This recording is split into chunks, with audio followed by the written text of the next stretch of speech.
The stars shimmered across the vast expanse of space, tiny pinpricks of light against the endless darkness.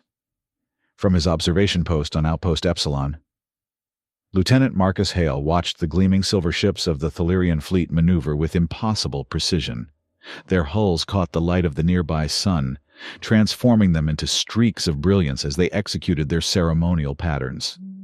Impressive, wouldn't you say, Lieutenant? Ambassador Serena Voss stood beside him, her diplomatic uniform pristine despite the dust that seemed to accumulate everywhere on the outpost. "If you like that sort of thing," Marcus replied, adjusting the sight on his long-range scanner. As the Human Alliance's top marksman, he'd been assigned to this diplomatic observation mission as a courtesy observer. It was supposed to be a simple assignment: watch the joint military exercises, report back on Thalirian capabilities, and ensure the diplomatic channels stayed open. What no one had told him was how beautiful their ships would be, or how efficiently lethal. "The Empress herself will be arriving within the hour," Voss said, checking her chronometer. "This is the first time in 3 generations that a Thalirian sovereign has agreed to meet with human representatives. Try not to look so bored."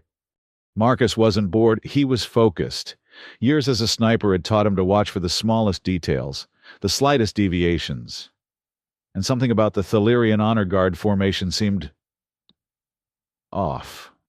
"Have they changed their approach protocol?" he asked, noting how one of the smaller escort vessels had adjusted its position slightly out of the traditional diamond formation.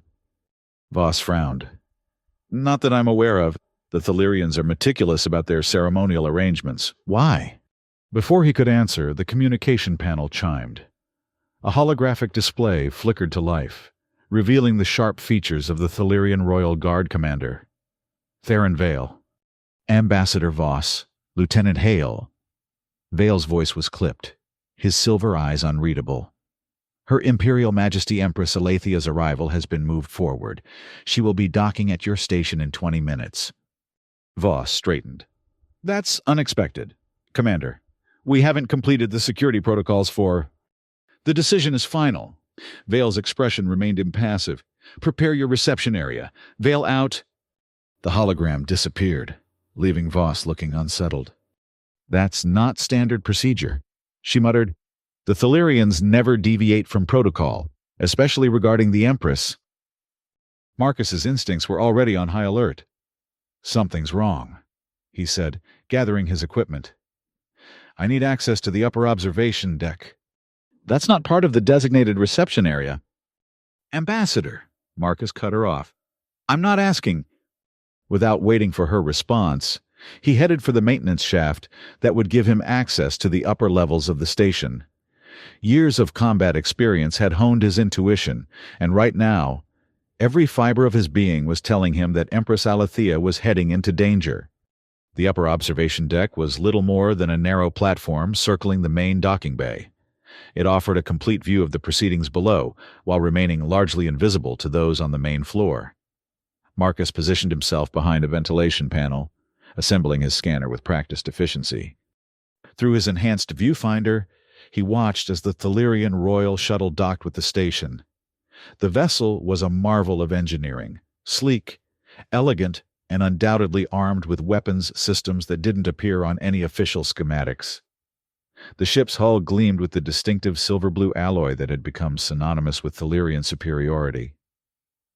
The station's atmosphere adjusted automatically to accommodate the Thalirians' breathing requirements, slightly higher oxygen content, with traces of a noble gas mixture that gave the air a faintly sweet scent. Marcus made a minute adjustment to his own respiratory implant, ensuring he remained at peak alertness. A hushed anticipation fell over the reception area as the shuttle's main hatch slid open. First emerged the Royal Guard, tall humanoids with the characteristic silver eyes and pale blue skin of the Thalirian elite. Their ceremonial armor caught the light, creating a dazzling display of refracted colors. And then she appeared. Empress Alethea of the Thalirian Empire stepped onto the deck of the Human Alliance outpost with the confidence of one who had never known anything but absolute authority. She was taller than the average Thalirian, her silver eyes bright against her deep blue skin. The royal insignia, a silver dragon wrapped around a blazing sun, adorned her flowing robes of state. Even from his concealed position, Marcus could sense her presence. It wasn't just her regal bearing or the obvious power she wielded. There was something else, an intelligence that seemed to evaluate everything around her with lightning speed. Ambassador Voss stepped forward, executing the precise bow that Thalirian protocol demanded, 30 degrees, no more, no less. "Your Imperial Majesty, the Human Alliance welcomes you to Outpost Epsilon." The Empress inclined her head slightly. "Ambassador Voss, your reputation for precision precedes you." As the formal greetings continued, Marcus kept his attention split between the diplomatic proceedings and the rest of the docking bay. The altered formation of the honor guard outside had triggered his suspicions, and he wasn't about to dismiss them simply because everything looked normal. That's when he noticed it, a barely perceptible shimmer near one of the maintenance access panels. The station's security systems should have detected any cloaking technology. But something was clearly evading the sensors. Marcus adjusted his scanner, filtering out the standard visual spectrum. There, a heat signature that shouldn't exist, humanoid, but not matching Thalirian or human patterns. Movement caught his eye. The figure was raising something, a weapon. In that instant, everything slowed down. Marcus's training took over.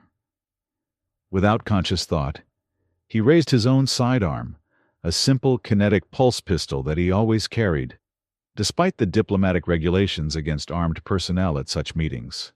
He had less than a second to make his choice. The assassin's weapon was already charged, aimed directly at the Empress. There was no time to sound an alarm, no time to warn the royal guard. Marcus fired. His shot streaked across the docking bay, intercepting the assassin's energy bolt mere meters from the Empress. The collision of energies created a blinding flash and a shock wave that knocked several diplomats off their feet. The Thalirian guards reacted instantly, surrounding their Empress in a protective formation. Commander Vale barked orders, and within seconds, the entire docking bay was locked down. Marcus was already moving, sliding down a maintenance ladder to reach the main level. He had to reach the assassin before they could make another attempt or escape. The cloaking technology had failed after the energy discharge, revealing a figure in nondescript combat gear.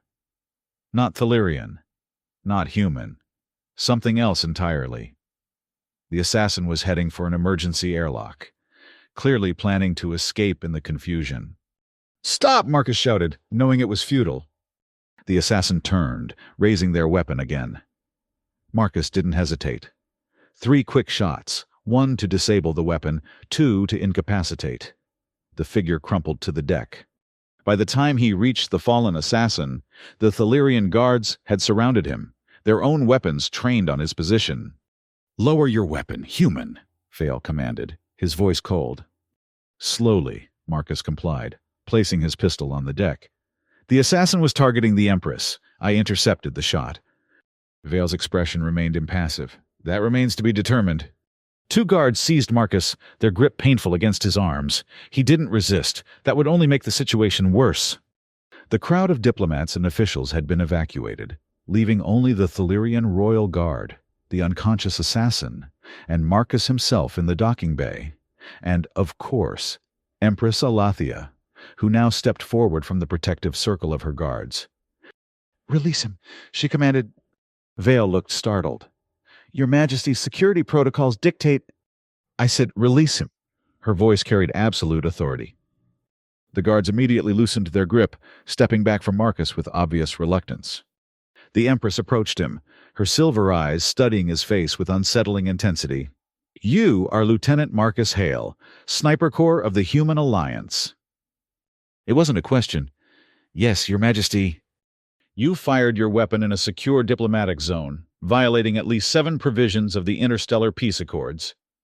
Marcus met her gaze steadily. "I did. To save my life." "Yes." A moment of silence stretched between them. Then, surprisingly, the Empress smiled, a small, almost imperceptible curl of her lips. "Interesting." She turned to Vale. "Secure the assassin for interrogation, and find out how they breached our security." "At once, Majesty." Vale gestured, and several guards moved to collect the unconscious figure. The Empress returned her attention to Marcus. "Lieutenant Hale, it seems I owe you a debt." Before he could respond, the station's communication system activated. Ambassador Voss's voice echoed through the docking bay. "Your Majesty, we've received an urgent transmission from your flagship. There's been an incident." The Empress's expression hardened. "What kind of incident?" "An explosion, Majesty. In the royal quarters. Had you been aboard?" Understanding dawned on Marcus. It wasn't just an assassination attempt. It was a coup. The Empress's silver eyes flashed. "It would seem so, Lieutenant. And it would also seem that you have become entangled in Thalirian imperial politics." She gestured to Vale. "Bring him. We need to discuss this privately." As Marcus followed the Empress and her guards, he couldn't shake the feeling that his simple observation mission had just become infinitely more complicated. He had saved the life of the most powerful being in the known galaxy, and in doing so, had likely made himself a target for whoever wanted her dead.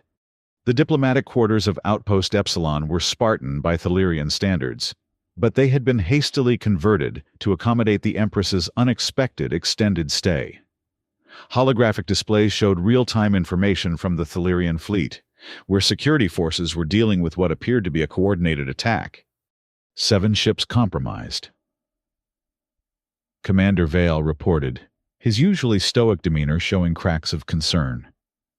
"The Royal Guard aboard the flagship has contained the situation, but we've confirmed that General Dravos is behind the attacks." The Empress showed no outward reaction to this news, though Marcus noted a slight tensing of her shoulders. "Dravos. I should have anticipated this." Ambassador Voss, who had joined them in the secure room, looked between the Thalirians with concern. "General Dravos? Your chief military advisor?" "Former chief military advisor," the Empress corrected. "He was relieved of his duties 3 cycles ago due to philosophical differences." Vale's expression darkened. He opposed the Empress's plans for diplomatic relations with the Human Alliance. He believes in Thalirian supremacy and isolation. Marcus pieced together the situation quickly.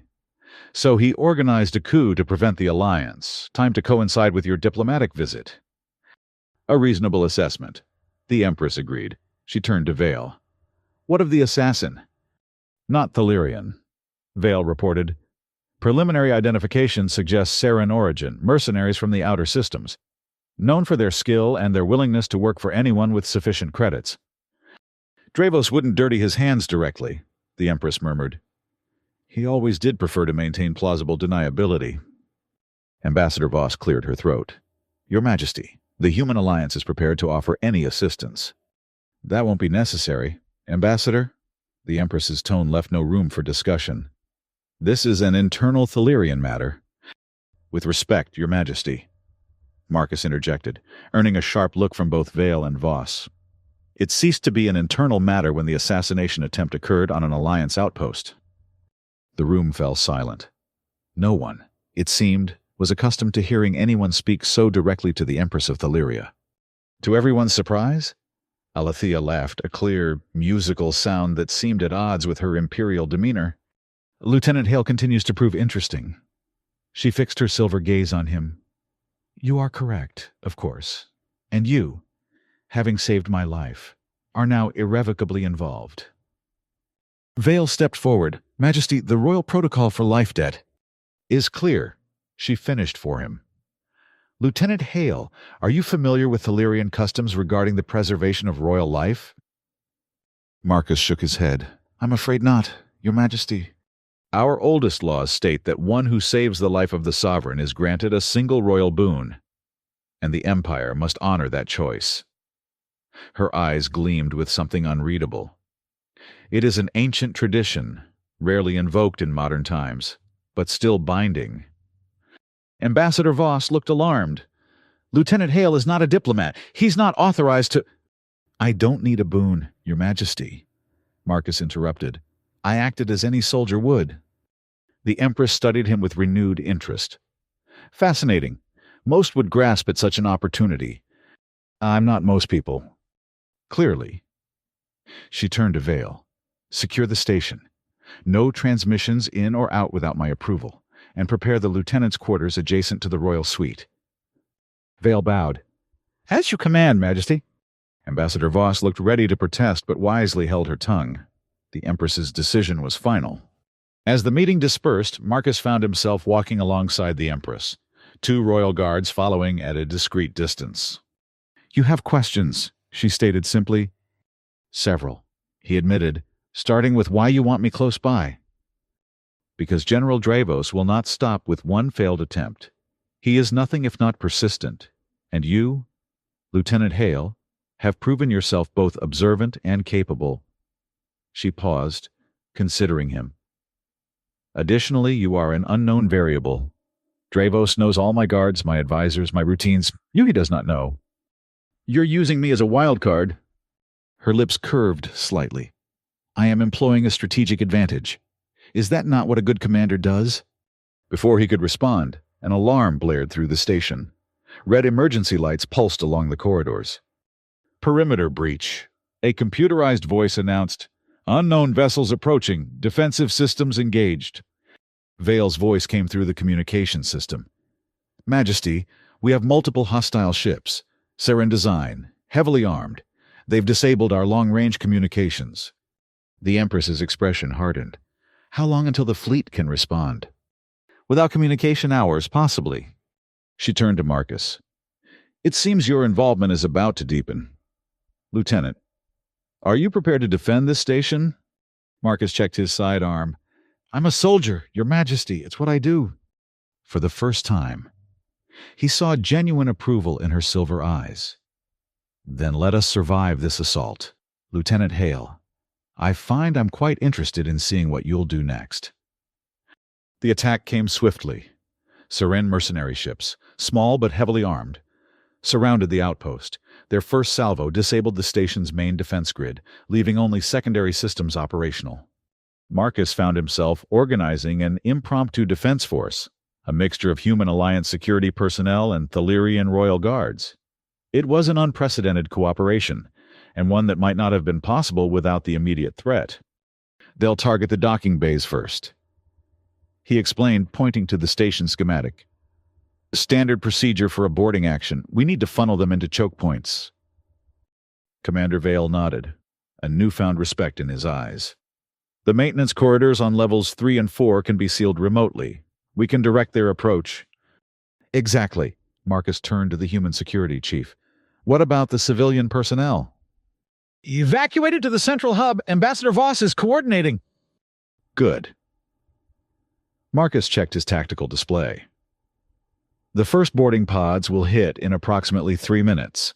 Vale, your guards are better armored. They should take the forward positions. Alliance personnel will provide covering fire from elevated positions.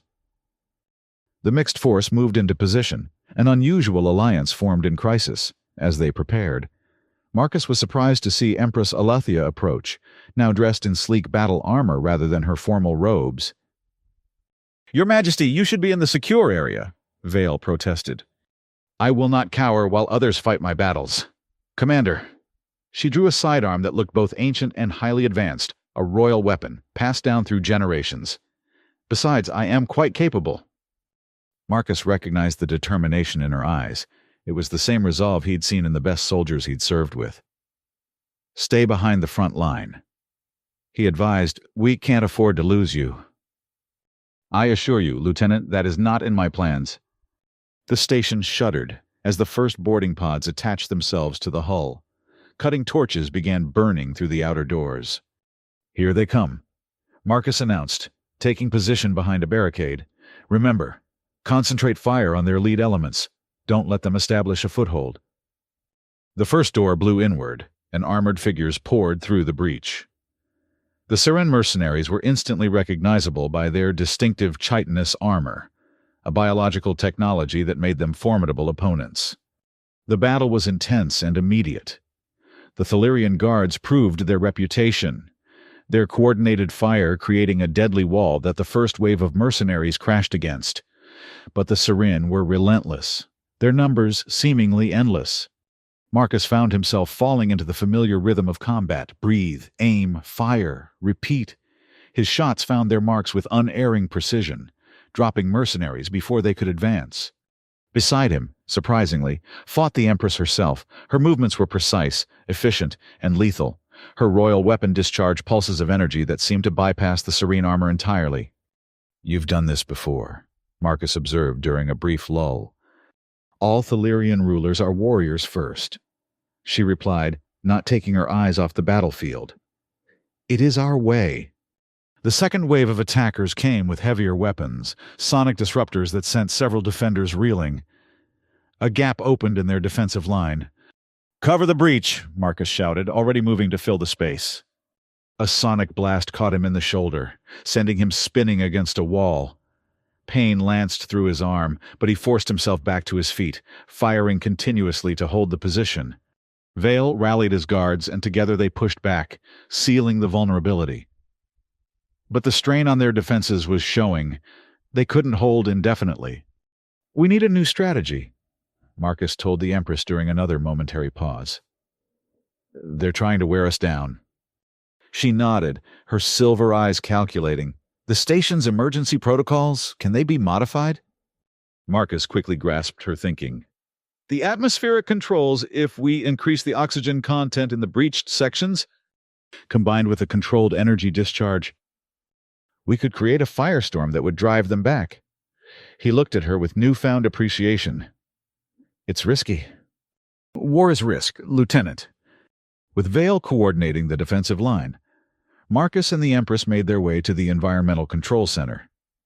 The station's systems were primarily designed for human use, but Alathea proved remarkably adept at understanding the interface. Atmospheric composition altered.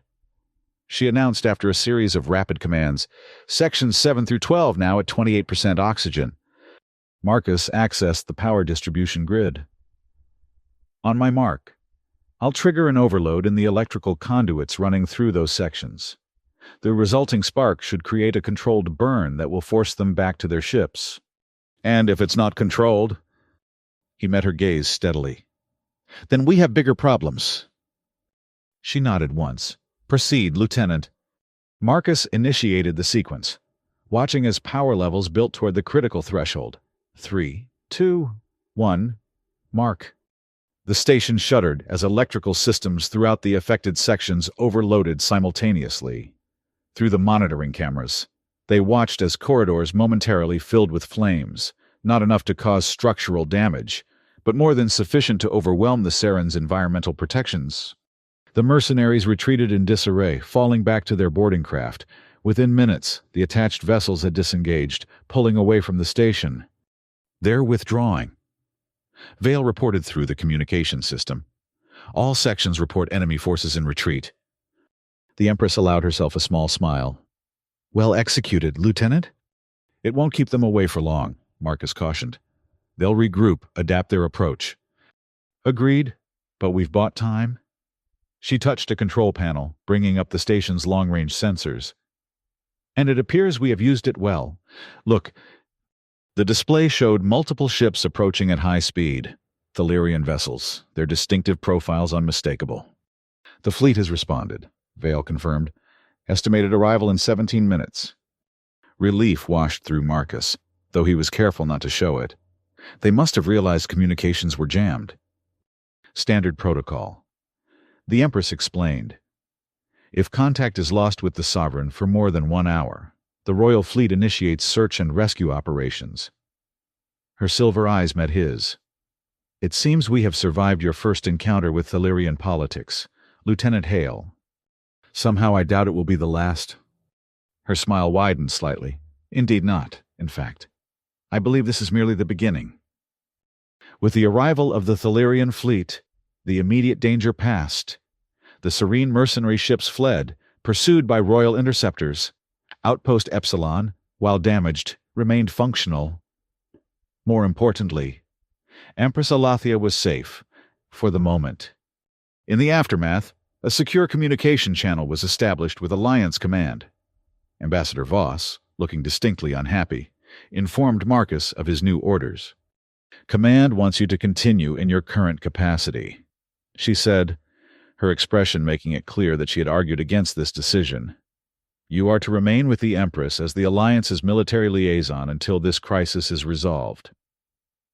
And if the crisis extends indefinitely? Marcus asked.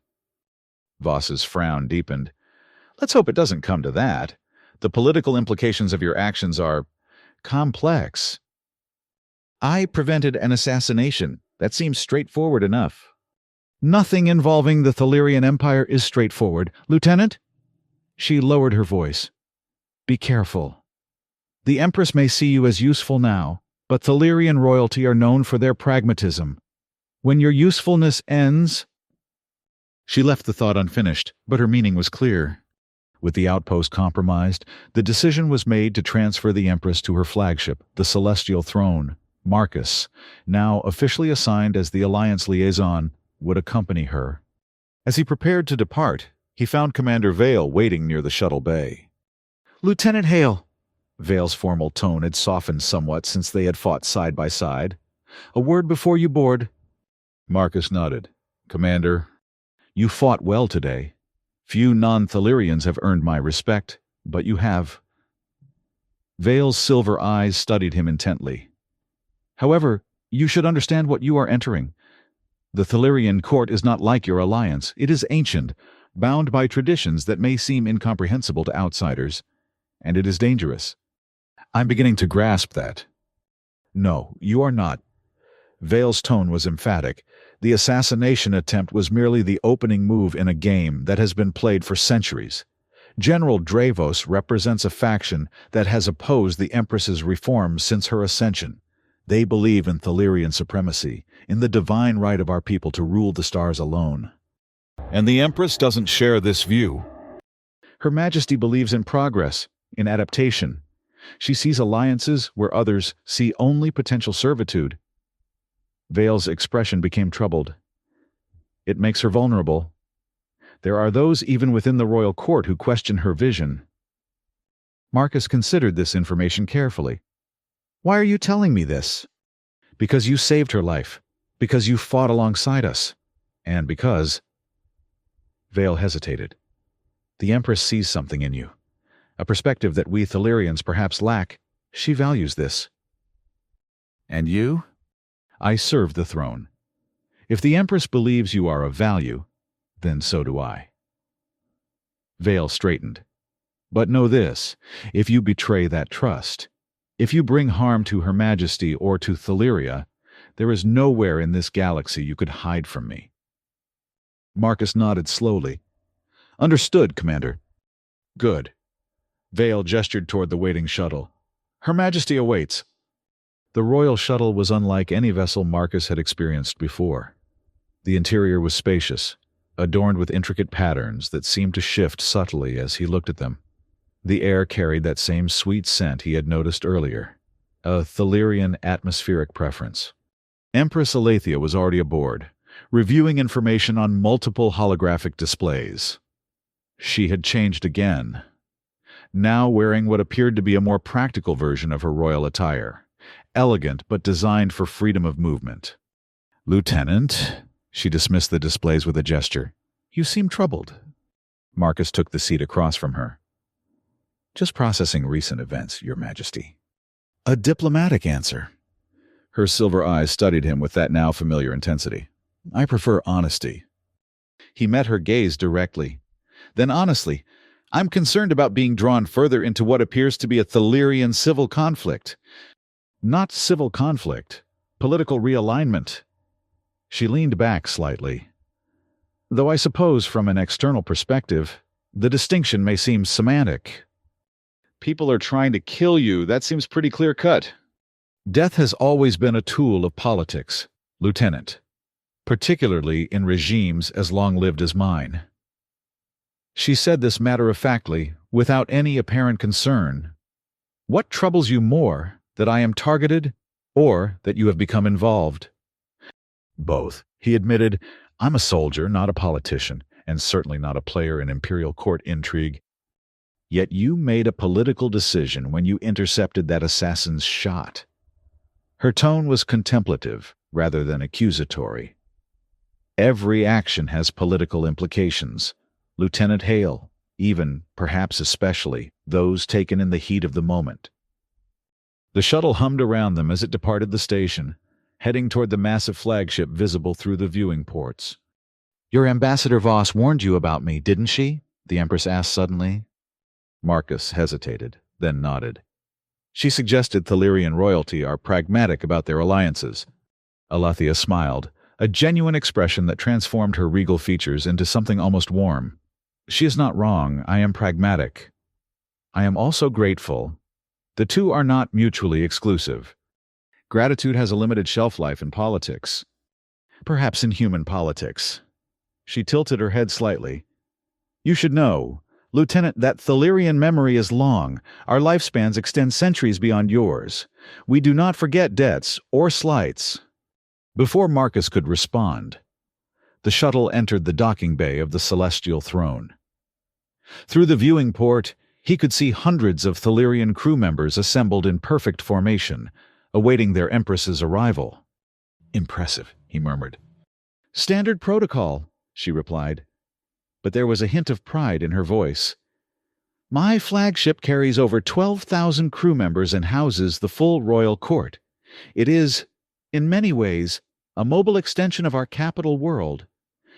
As the shuttle settled onto the deck, the Empress rose gracefully. "Welcome to Thaliria, Lieutenant Marcus Hale. Few humans have walked these halls." She paused at the exit. "Remember that you do so under my personal protection. That will shield you from most dangers, but not all." With those less than reassuring words, she stepped through the opening doors into the waiting reception. The Celestial Throne lived up to its name. The vast ship seemed more like a floating city than a vessel, with soaring architecture and open spaces that defied conventional starship design. Marcus, following in the Empress's wake, tried not to appear overwhelmed by the grandeur surrounding him.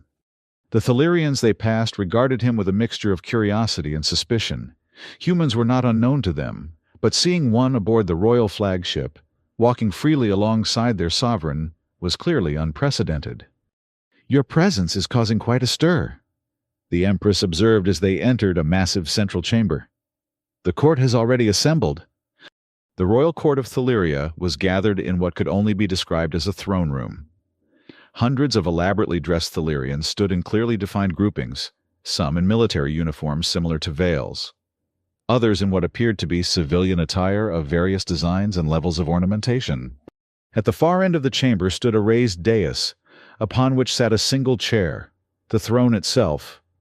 Unlike the ornate surroundings, the throne was almost austere in its simplicity, a seat of polished silver-blue metal, unadorned except for the imperial emblem etched into its high back. As the Empress entered, the entire assembly bowed in perfect unison, a choreographed movement that spoke of centuries of tradition. Alethea ascended to her throne with measured steps. Once seated, she gestured, and the court straightened. "My loyal subjects," her voice carried effortlessly through the chamber, "as you have no doubt heard, there have been incidents, attempts against the throne by those who fear progress. They have failed, due in no small part to the actions of Lieutenant Marcus Hale of the Human Alliance." All eyes turned to Marcus, who stood at the base of the dais. He maintained a neutral expression, aware that he was being evaluated by hundreds of calculating gazes. "By the ancient laws of Thaliria, Lieutenant Hale is owed a royal boon for saving the sovereign's life. More immediately, he will serve as our liaison with the Human Alliance as we address this threat to our stability." A murmur ran through the assembled court, not quite disapproval, but certainly surprise. One Thalirian stepped forward from the military contingent, his uniform adorned with symbols of high rank. "Your Majesty, with respect, bringing an outsider into internal security matters is unprecedented." "These are unprecedented times, Admiral Threll." The Empress's tone remained even.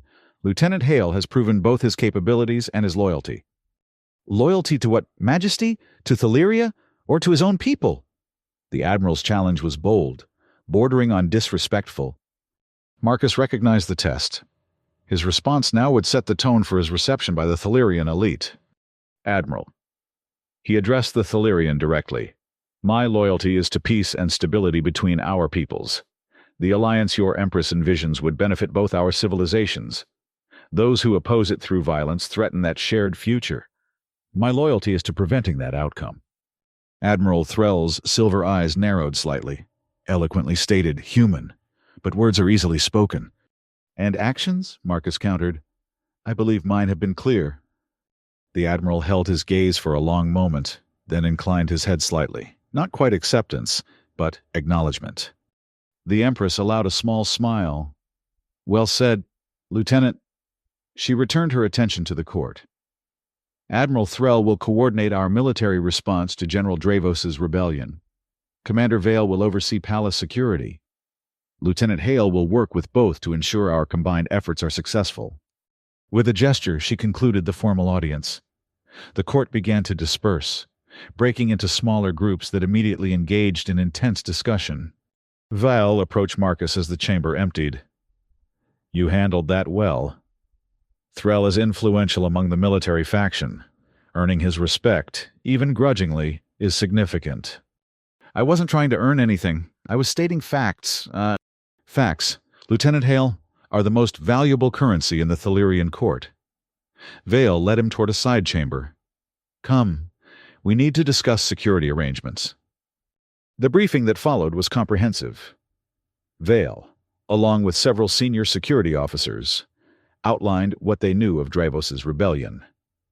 The former general had managed to turn several key military commanders to his cause, giving him control of approximately 1/5 of the Thalirian fleet. His primary base appears to be the Corvus system, Vale explained, indicating a star system at the edge of Thalirian territory. It's a former military outpost, decommissioned after the last border expansion, remote, defensible, and well-suited for staging operations. "What's his endgame?" Marcus asked. "Removing the Empress is one thing, but what then? Does he plan to take the throne himself?" Admiral Threll, who had joined the briefing, answered, "Unlikely. Dravos is a traditionalist, but he respects the bloodline requirement for succession. More probably, he intends to install a puppet, one of the Empress's distant cousins who shares his isolationist views." "Cousin Talaris," the Empress confirmed, entering the chamber unexpectedly. Everyone immediately bowed. "He has always been malleable, and conveniently, he disappeared from the capital 3 cycles ago." Vale looked troubled. "We assumed he had retreated to his estates on the southern continent.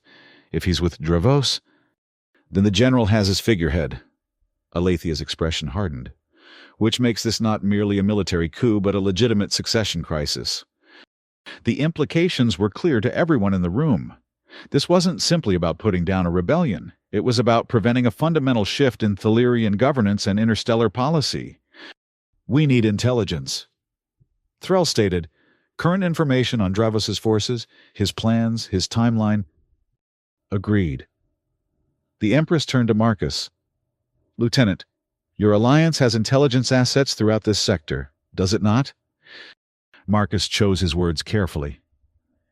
"The alliance maintains awareness of activities that might affect interstellar stability, yes." A diplomatic non-answer. Her silver eyes held a hint of amusement. "But I require a more substantive response. Will your people share what they know about Dravos's movements?" It was a test of his authority, his influence, and his willingness to fully commit the alliance to this conflict. "I can request the information," he said finally. "But I need to be honest about the stakes. The alliance will want assurances that supporting you won't drag us into a full-scale Thalirian civil war." "And if it does?" Threll challenged. "What then, Lieutenant? Will your people withdraw their support when it becomes inconvenient?" "Admiral," the Empress interjected before Marcus could respond, "the lieutenant raises valid concerns. The alliance has its own political complexities to navigate, just as we do." She returned her attention to Marcus. "Make your request. Tell your superiors that in exchange for their intelligence cooperation, I am prepared to accelerate negotiations on the mutual defense treaty that Ambassador Voss has been pursuing." It was a significant concession, one that the alliance had been seeking for years. The Thalirian Empire's technological superiority made them valuable allies, particularly given the emerging threats from the galactic rim. "I'll transmit the request immediately," Marcus agreed. "Good." The Empress rose, signaling the end of the briefing. We depart for Agathis, the throne world, in 6 hours. The court must be seen at the capital in times of crisis. It reassures the people and demonstrates continuity. As the others filed out, she gestured for Marcus to remain. When they were alone, her formal demeanor softened slightly. "You're adapting well to the court, Lieutenant. I'm trying to navigate without creating more problems than I solve." A wise approach. She moved to a viewing port, looking out at the stars. "Tell me, what does the Alliance truly think of my proposed reforms? Not the diplomatic version, the truth." Marcus joined her at the port. "Honestly, there's skepticism.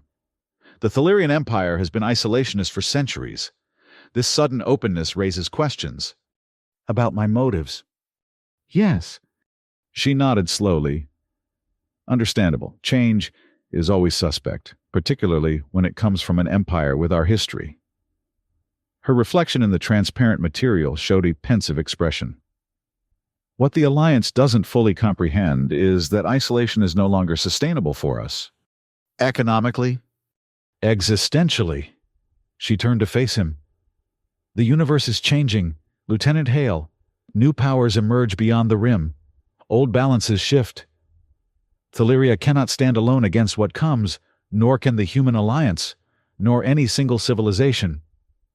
There was a gravity to her words that suggested she knew more than she was saying. "What have you seen?" he asked quietly. For a moment, she seemed to debate how much to reveal. "Let us say that the Empress of Thaliria has access to information streams that others do not, and what they show of the future is concerning." "And Dravos doesn't share this concern?" "Dravos believes in Thalirian supremacy above all else. He would rather see our empire fall in glorious isolation than adapt and survive through cooperation." Her expression hardened. "He is a fool, but a dangerous one." Marcus absorbed this information, understanding now why the stakes extended beyond mere political maneuvering. "I'll make sure Alliance Command understands the full picture." "Not the full picture, Lieutenant." Her silver eyes held his.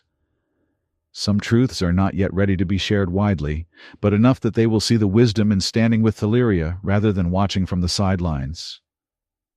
As she left him to prepare his transmission, Marcus couldn't shake the feeling that he had just glimpsed something few outsiders ever saw.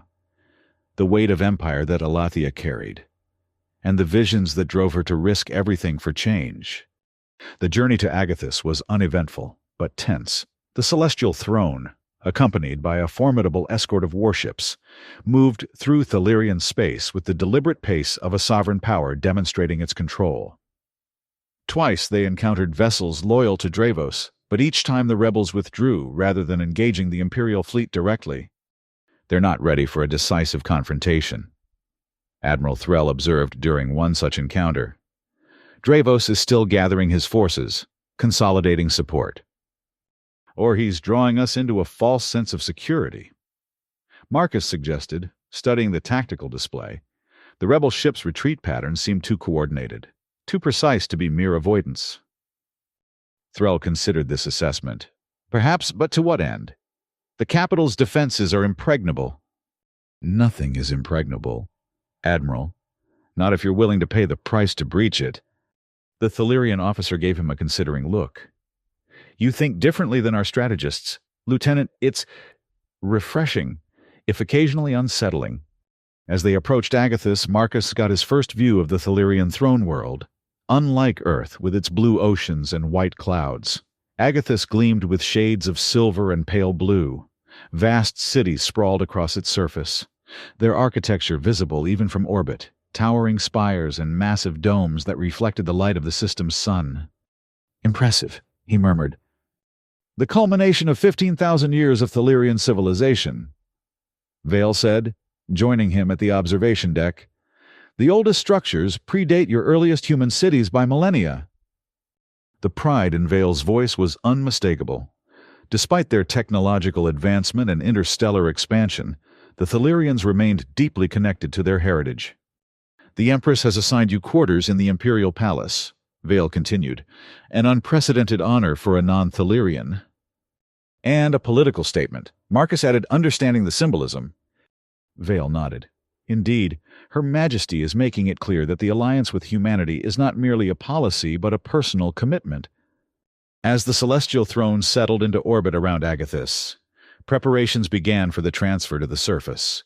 The royal court would descend in ceremonial shuttles, following ancient protocols that dictated the precise order and manner of their arrival. The Empress surprisingly requested that Marcus accompany her in the lead vessel. "Another statement?" he asked as they boarded the ornate shuttle. "Clarity of purpose, Lieutenant." She had donned her full regalia for the return to the throne world, elaborate robes of state adorned with symbols of imperial authority. In times of uncertainty, a sovereign must leave no doubt about their intentions. The descent to Agathis was a spectacle clearly designed to awe. The shuttle followed a predetermined path over the capital city, allowing the populace to witness their empress's return. Massive holographic displays projected her image across the urban landscape, while synchronous light patterns played across the towering buildings. "Your people certainly know how to make an entrance," Marcus commented. "Ceremony is the foundation of authority. Lieutenant, the more ancient the empire, the more vital the rituals that sustain it." Her expression remained composed, regal, yet he detected a hint of something like irony in her tone. Even when one intends to reform tradition, one must first master it. The imperial palace dominated the center of the capital, a vast complex of soaring towers and expansive courtyards, surrounded by gardens that seemed to defy the natural limitations of the planet's ecology. As the shuttle approached, Marcus could see thousands of Thelyrians gathered in the main plaza, waiting to welcome their sovereign home. "Are all these people part of the court?" he asked, amazed at the numbers. "Only a fraction.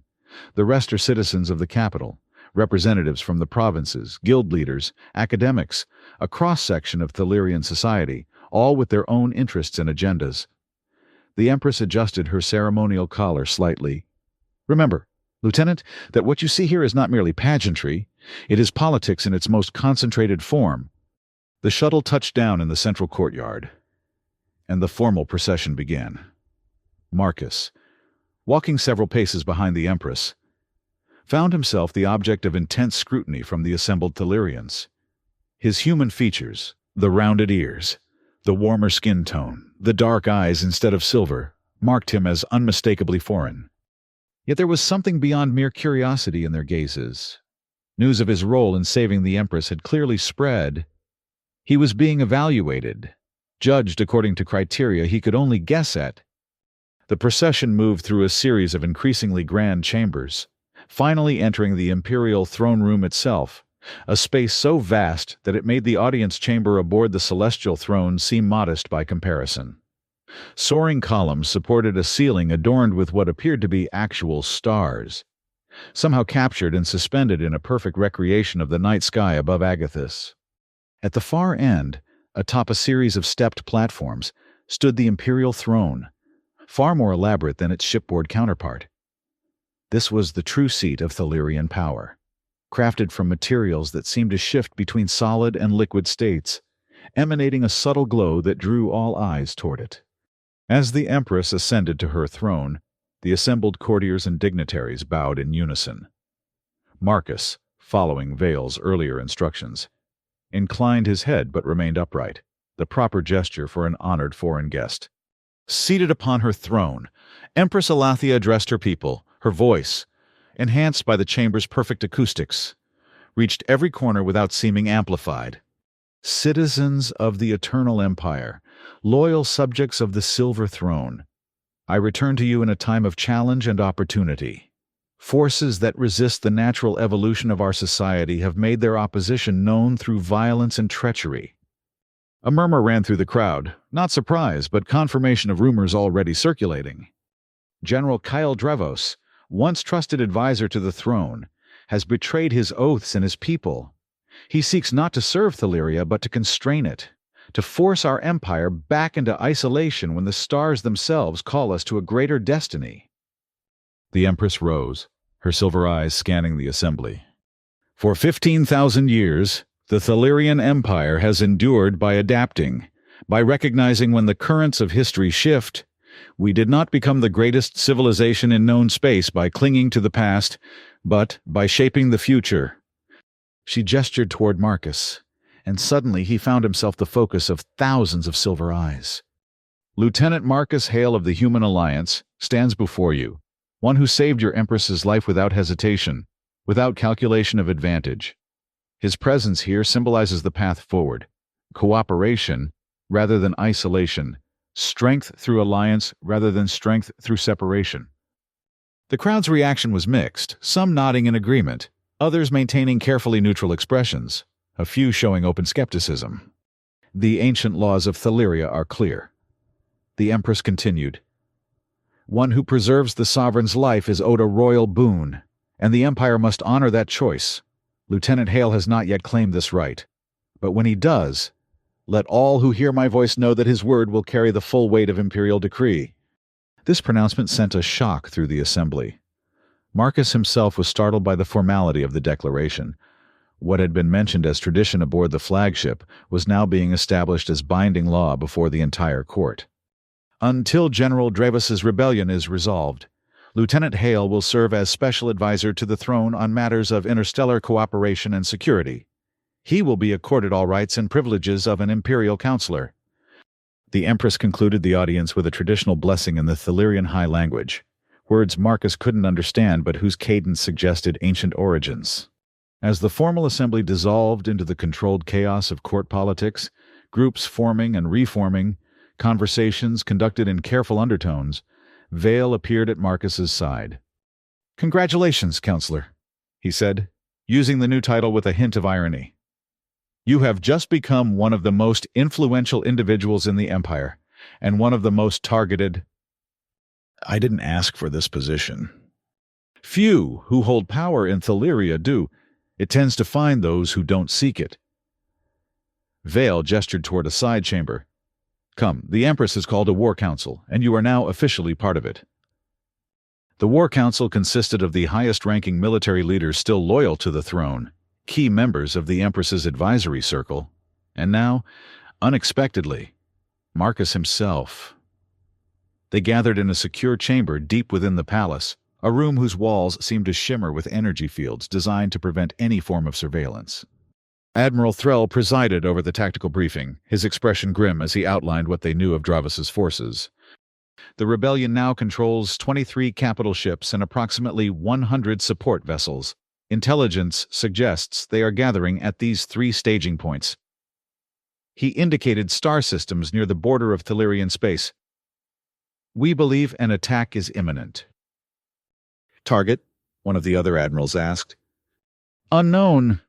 However, analysis of their movement suggests they may attempt to strike directly at Agathis itself." The room erupted in protests and counter-arguments. Such an attack would be unprecedented. No enemy force had penetrated to the throne world in over 5,000 years. The Empress, who had been listening silently, raised a hand. The room immediately fell quiet. "Admiral Threll's assessment aligns with my own," she said calmly. "Dravos knows that symbolic victories often outweigh tactical ones. He seeks to demonstrate that the throne is vulnerable, that I am vulnerable." "The planetary defense grid makes such an attack suicidal," objected another admiral.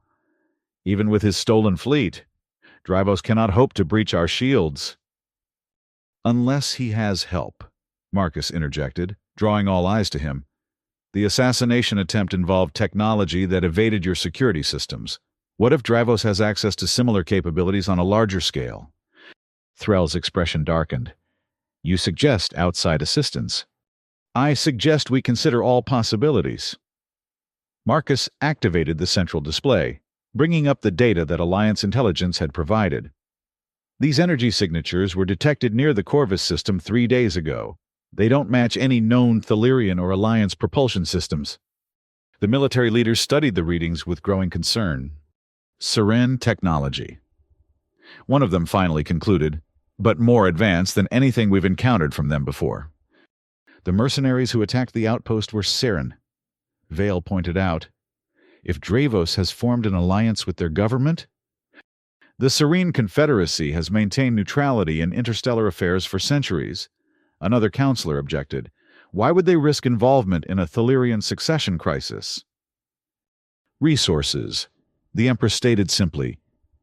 The serene homeworlds are depleted. They need access to new territories, new materials.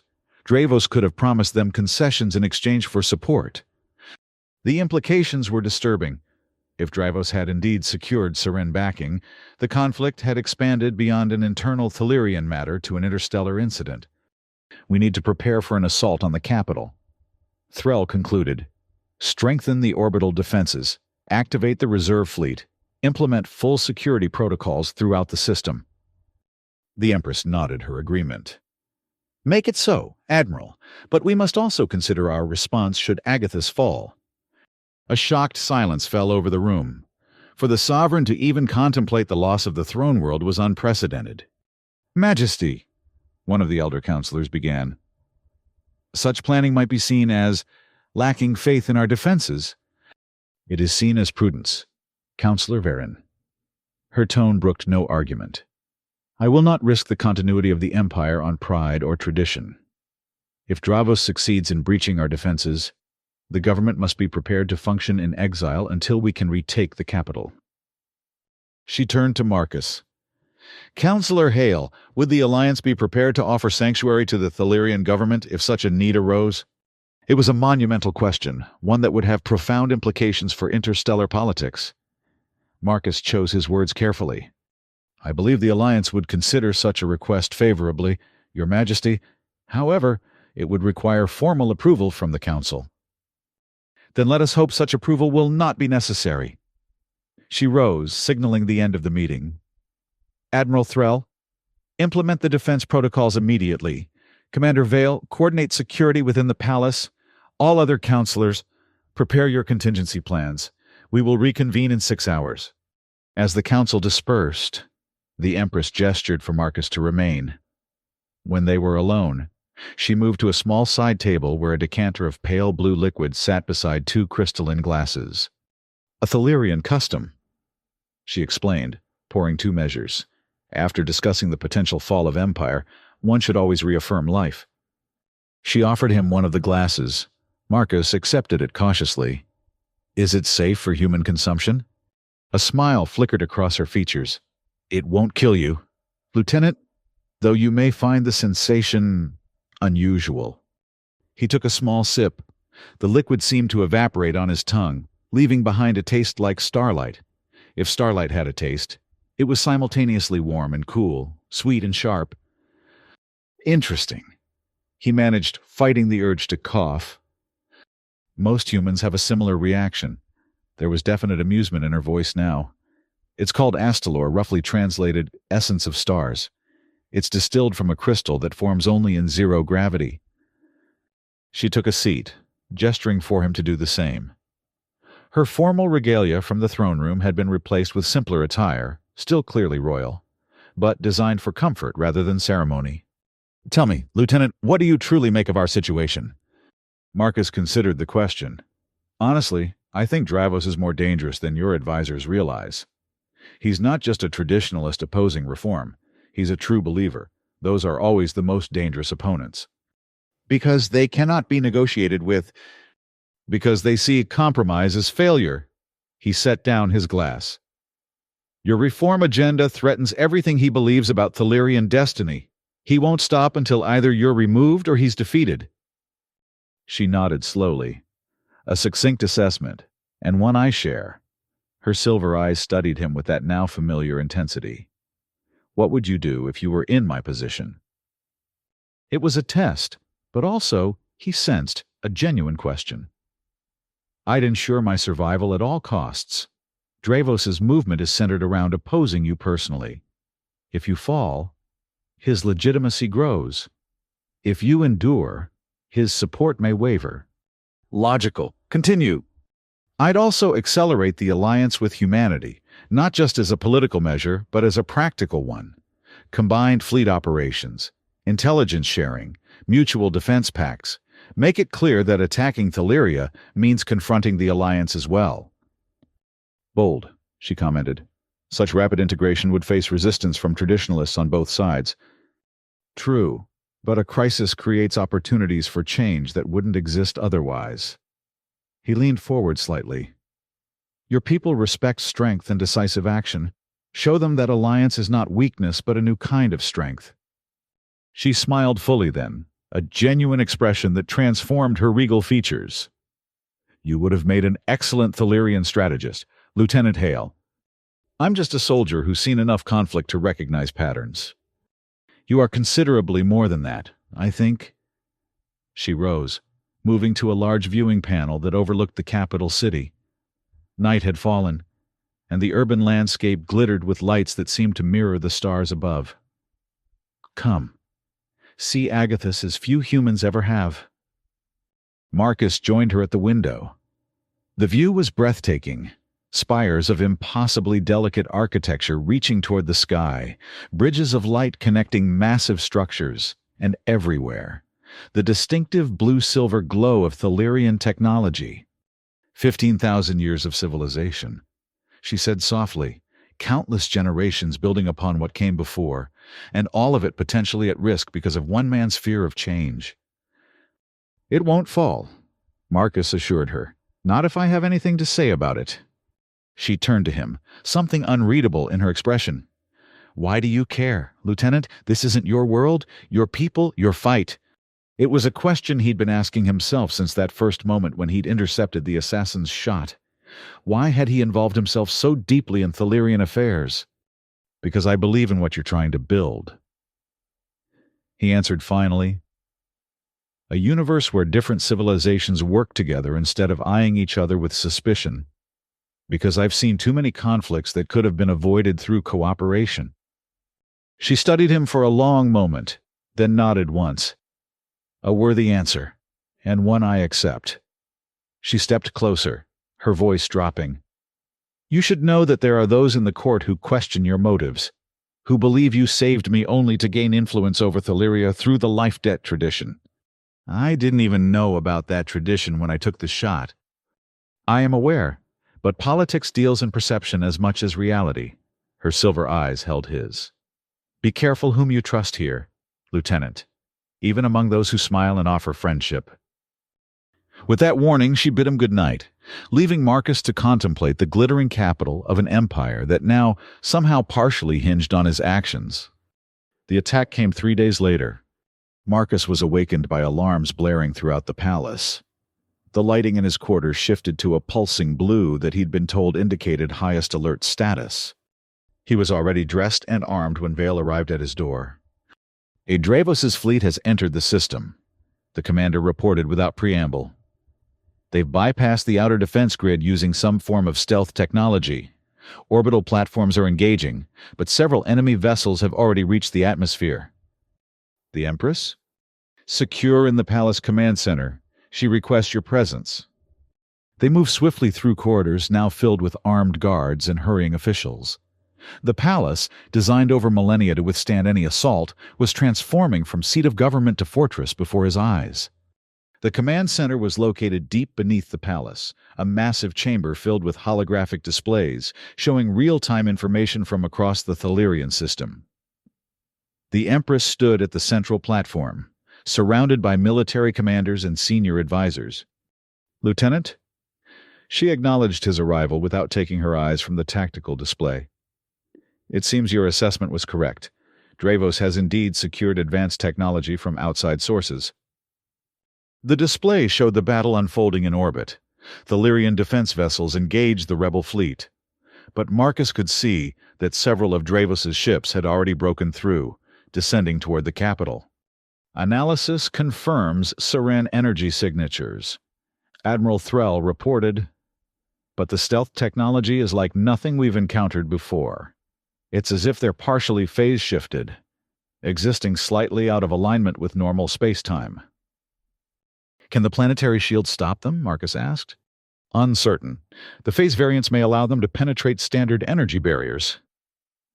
The Empress's expression remained calm, but Marcus could sense the tension in her posture. Activate the secondary defense grid. Full spectrum coverage, all frequencies. Yes, Majesty. Threll relayed the orders. On the display, they watched as additional defense systems came online, concentric rings of energy surrounding the capital city. The descending rebel ships encountered the new barriers, and for a moment it appeared the defense would hold. Then impossibly, 3 vessels pushed through, their hulls shimmering with strange energy patterns. "They've breached the shields," someone announced unnecessarily. "Projected landing zones," the Empress demanded. "Northern quarter adjacent to the Palace District," a technician reported. "Estimated time to touchdown 3 minutes. Vale stepped forward. "Majesty, we must move you to the secure bunker immediately." She shook her head. "No, the Sovereign does not hide while the capital is under attack. It is not our way." "With respect, Majesty, your safety is paramount. If Dravos captures or kills you—" "I am aware of the stakes. Commander," her voice was steel, "but I will not abandon my people or my throne while there is still a chance to defend them." Marcus understood her reasoning. Even as the soldier in him agreed with Vale, Thalirian culture placed enormous emphasis on personal courage and leadership by example. For the Empress to retreat to safety while the palace itself was threatened would undermine her authority in ways that might never be repaired. A compromise. He suggested, maintain command from the Ancestors' Hall. It's defensible, symbolically powerful, and allows you to remain visible to your people without unnecessary exposure. The Empress considered this for a moment, then nodded. "A reasonable solution. Commander Vale. Deploy the Royal Guard accordingly. Admiral Threll, you have command of the military response." As they prepared to relocate, the first impacts shook the palace. The rebel ships had landed, and the battle for the capital had begun. The Ancestors' Hall was one of the oldest sections of the Imperial Palace, a vast chamber whose walls were lined with holographic representations of every sovereign who had ruled Thaliria since the founding of the Empire. Their images, captured at the height of their reigns, seemed to watch the unfolding crisis with eternal, silver gazes.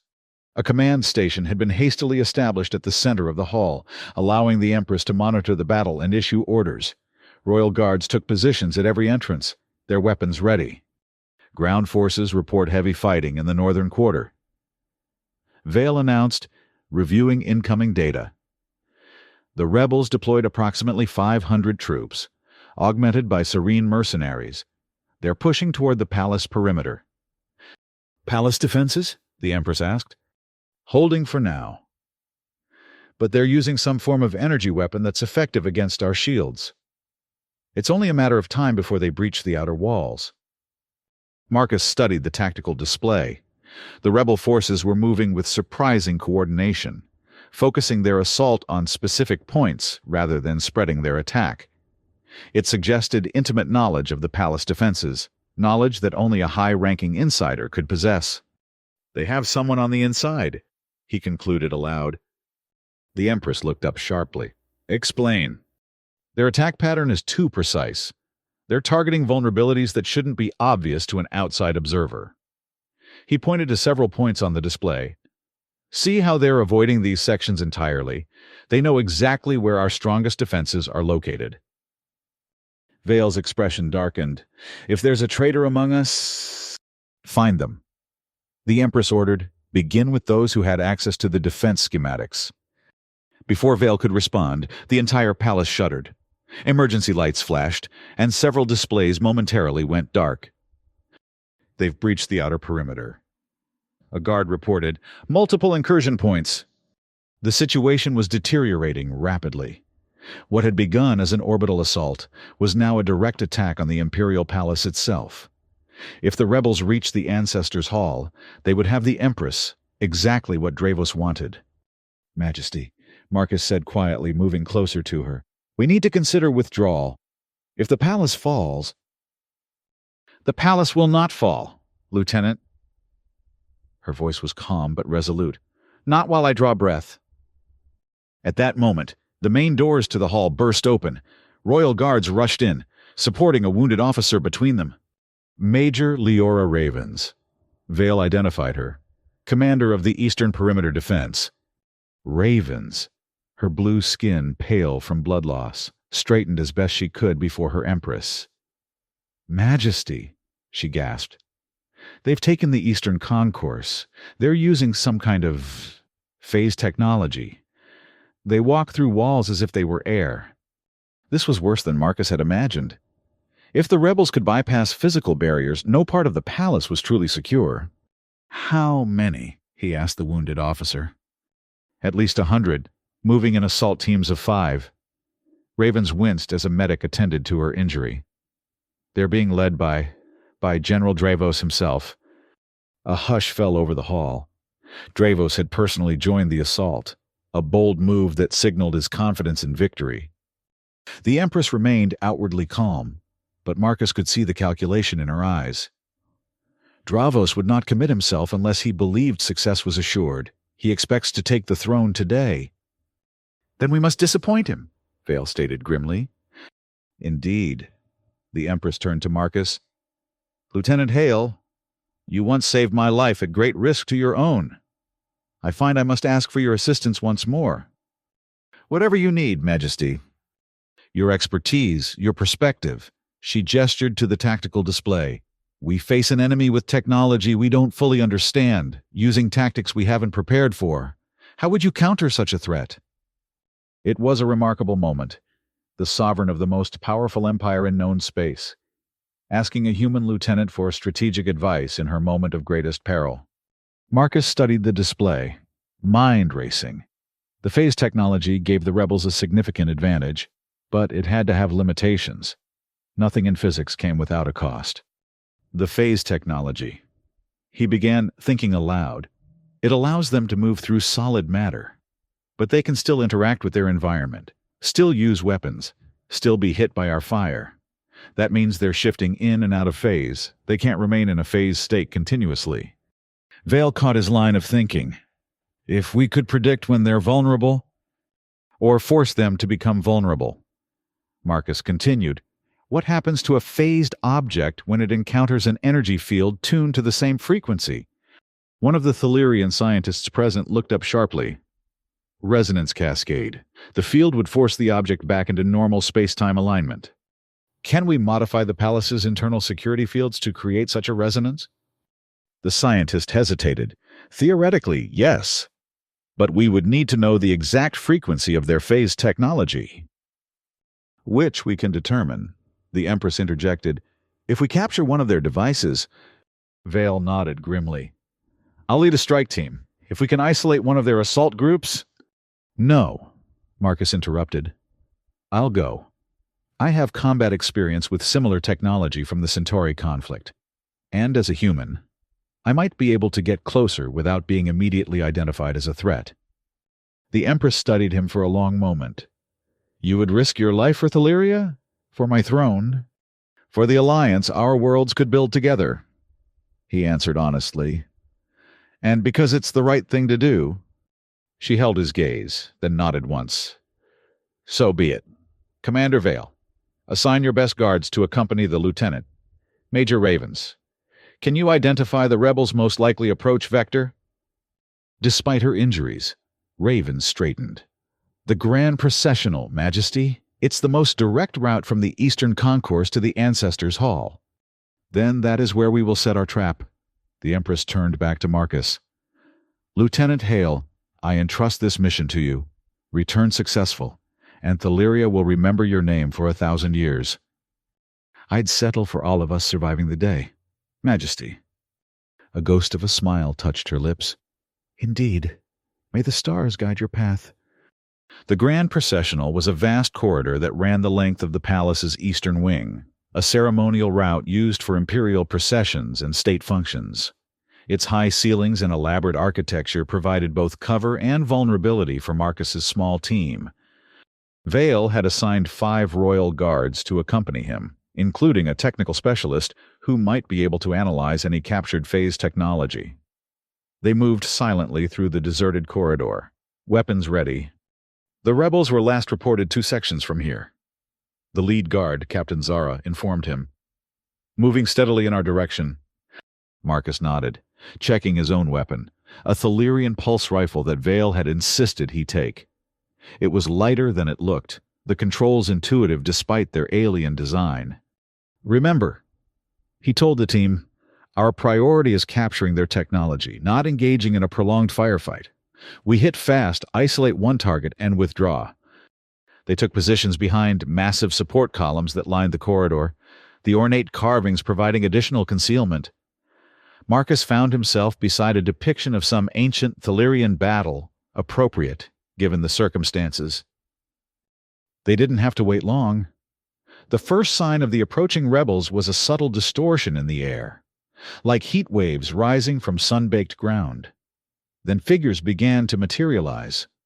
Thelyrian soldiers in non-standard armor, moving with the precision of veteran troops. Marcus waited until the first group had fully entered the corridor. 5 rebels, as Ravens had described, each wearing what appeared to be a small device on their chest armor. The phase modulators. The technical specialist whispered, indicating the devices. That's what we need. Marcus signaled for the team to hold position.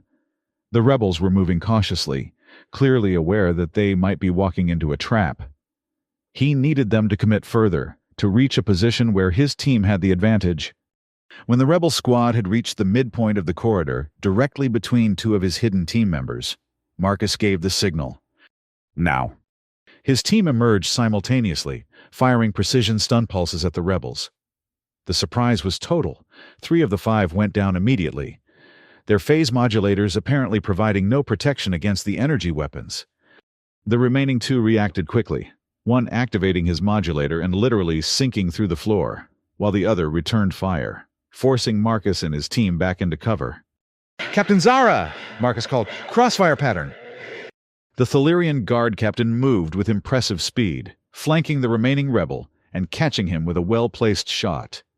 The rebel collapsed, his modulator still active and glowing. "Secure that device!" Marcus ordered the technical specialist. "Quickly, before he regains consciousness." The specialist darted forward, carefully removing the phase modulator from the fallen rebel's armor. "Got it." "Good. Let's move," Marcus began, but was interrupted by a new distortion in the air at the far end of the corridor. More rebels were materializing, a lot more, and at their center stood a tall, imposing figure whose bearing marked him immediately as a leader. "Dravos!" Captain Zara hissed. The general's silver eyes swept the corridor, taking in the scene with cold calculation. He raised a hand, and his troops held their position. "A human," he called, his voice carrying easily down the length of the grand processional. How unexpected and unworthy of Thelyrian affairs. Marcus stepped partially from cover, keeping his weapon ready. "General Dravos, I presume—" "You have me at a disadvantage. Human. You know my name. But I do not know yours."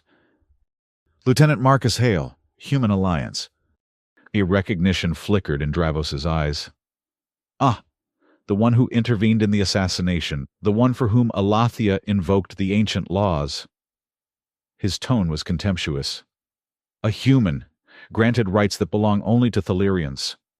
Maybe your Empress sees value in looking beyond old boundaries." Dravos's expression hardened. "She is not the Empress. She is a pretender who would dilute the purity of Thelyrian civilization with foreign influences." He gestured subtly, and his troops began to spread out. "You have something that belongs to me. Lieutenant Hale, return it, and I may allow you to leave this palace alive." The phase modulator? Marcus knew they couldn't let Dravos reclaim it. Their entire defense strategy depended on analyzing the device. "I have a counteroffer." Marcus replied, trying to buy time for his team to fall back with their prize. "Surrender now, face a fair trial for treason, and your followers might be shown mercy." Dravos actually laughed, a cold, humorless sound. "Brave words from a cornered prey." His expression turned serious. "This is your final warning, human. Return what you have taken, or die where you stand." Marcus had faced down enough threats in his career to recognize when negotiation was futile. Dravos had no intention of letting them leave alive, regardless of what they did. He made a subtle hand signal to Captain Zara, who acknowledged with an almost imperceptible nod. "I think we'll keep it," Marcus said to Dravos. "But thanks for the offer." With that, he dropped to one knee and fired, not at Dravos or his troops, but at the ancient ceiling above them. The Thelyrian pulse rifle was more powerful than he'd anticipated, blasting through the ornate stonework and bringing down a cascade of debris between them and the rebel forces. "Fall back!" he shouted, continuing to fire at structural points as Captain Zara led the team toward the nearest exit. "Get that device to the Empress!" The technical specialist and 2 guards rushed ahead with their prize, while Marcus, Zara, and the remaining guard provided covering fire as the rebels began to push through the debris. "This way," Zara called, indicating a side passage. "Service corridors. They'll get us back to the Ancestors' Hall faster." They ducked into the narrow passage just as energy bolts struck the wall where they had been standing. The service corridor was dimly lit and clearly not designed for comfort, a stark contrast to the opulence of the main palace. "Will they follow?" Marcus asked as they moved swiftly through the passage. "Unlikely," Zara replied. "These corridors are a maze unless you know them well, and they're shielded against most scanning technology." They continued through the winding passage, eventually emerging into a more familiar section of the palace. Marcus could hear the sounds of fighting echoing from multiple directions. The battle for the Imperial Palace was raging throughout the vast structure. When they finally reached the Ancestors' Hall, they found it transformed into a full command center. Additional troops had arrived, reinforcing the Royal Guard's defensive positions. The Empress stood at the central platform, directing operations with calm authority. She looked up as they entered, her silver eyes immediately focusing on Marcus. "Lieutenant, your mission?" "Successful, Majesty." He gestured to the technical specialist, who carefully presented the captured phase modulator. "We encountered Dravos himself, but managed to escape with the device." The Empress nodded to the specialist. "Take it to the Science Division immediately. I want a countermeasure developed within the hour." As the specialist hurried away, the Empress turned back to Marcus. "You faced Dravos and lived. Few can claim such distinction." "It was a brief encounter. We didn't exactly have time for a proper duel." A ghost of a smile touched her lips. "Indeed." She gestured for him to join her at the command platform. "The situation has evolved while you were away." The tactical display showed that rebel forces had secured nearly a third of the palace complex. Loyalist troops were holding key positions. But the phase technology gave the rebels a significant mobility advantage. "They're pushing toward the central keep," Vale explained, indicating the heart of the palace where they now stood. "If they take the Ancestors' Hall and the throne room, they'll have both symbolic and tactical victory." "And Dravos's cousin?" Marcus asked. "The potential puppet ruler?" "Confirmed aboard one of the rebel ships in orbit," Vale replied. "Waiting to make his entrance once the palace is secured." The Empress's expression remained composed, but Marcus could see the tension in her bearing. Everything she had worked for, the future she envisioned for her people, hung in the balance. "How long until the loyal fleet can respond?" she asked. Admiral Threll, who had joined them in the hall, shook his head. "The nearest battle group is still 4 hours out, Majesty. We're effectively on our own until then." 4 hours. They needed to hold the palace, or at least the central keep, against an enemy with superior tactical mobility for 4 more hours. "The phase modulator," Marcus said suddenly. "Even if we develop a countermeasure, how do we deploy it throughout the palace?" The Empress turned to him. "What are you thinking, Lieutenant?" "The palace environmental systems." He indicated the layout on the display. "If we could introduce an energy field through the atmospheric processors, calibrated to disrupt the phase technology, we could force all rebel troops back into normal spacetime simultaneously," she finished for him, "negating their primary advantage." Vale looked skeptical. "Such a field would affect the entire palace. Our own systems might be vulnerable." "A calculated risk," the Empress acknowledged, "but a necessary one." She turned to a communication officer. "Contact the Science Division, relay Lieutenant Hale's proposal, and tell them to prioritize environmental deployment." As the officer complied, a new alert sounded from the tactical display. One of the defensive positions near the Hall of Ancestors had fallen, allowing rebel forces to advance closer to their position. "We're running out of time," Vale stated grimly. "Even with the phase countermeasure, we need to strengthen our immediate defenses." The Empress considered the situation, then made a decision. "Commander Vale, take half the Royal Guard and reinforce the western approach. Admiral Threll, coordinate with our remaining ships in orbit. I want suppressing fire on any rebel vessels attempting to land reinforcements." Both officers acknowledged their orders and moved to comply. "And me? Marcus asked. She turned to him, her silver eyes meeting his directly. You, Lieutenant Hale, will remain at my side. If the central keep falls, if all else fails, you are to ensure that I do not fall into Dravos's hands alive. It was a stark order, one that revealed just how dire she considered their situation. It won't come to that, he promised. We'll hold until reinforcements arrive. Your confidence is admirable, but a sovereign must prepare for all eventualities. She adjusted one of her ceremonial bracers, which, Marcus now realized, concealed a small weapon. I will not become a prisoner to be paraded before my people as a symbol of defeat. Before he could respond, the technical specialist returned, accompanied by the chief science officer, a Thalirian female whose elaborate insignia marked her as a high-ranking member of the Imperial Academy. Majesty, the scientist bowed deeply. We have analyzed the phase modulator. It is indeed Seren technology, but modified with elements that appear to originate beyond the known territories. Beyond the rim? The Empress asked sharply. Possibly the quantum signatures are unusual. Marcus filed this exchange away, another hint at the concerning future developments the Empress had alluded to earlier.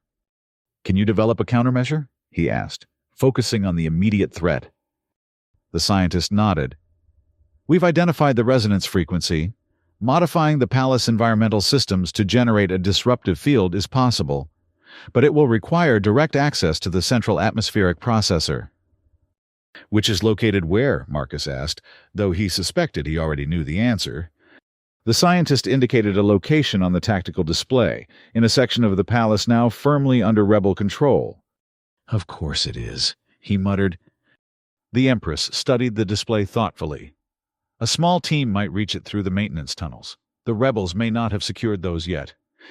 I'll go, Marcus volunteered immediately. She shook her head. No, Lieutenant, I need you here.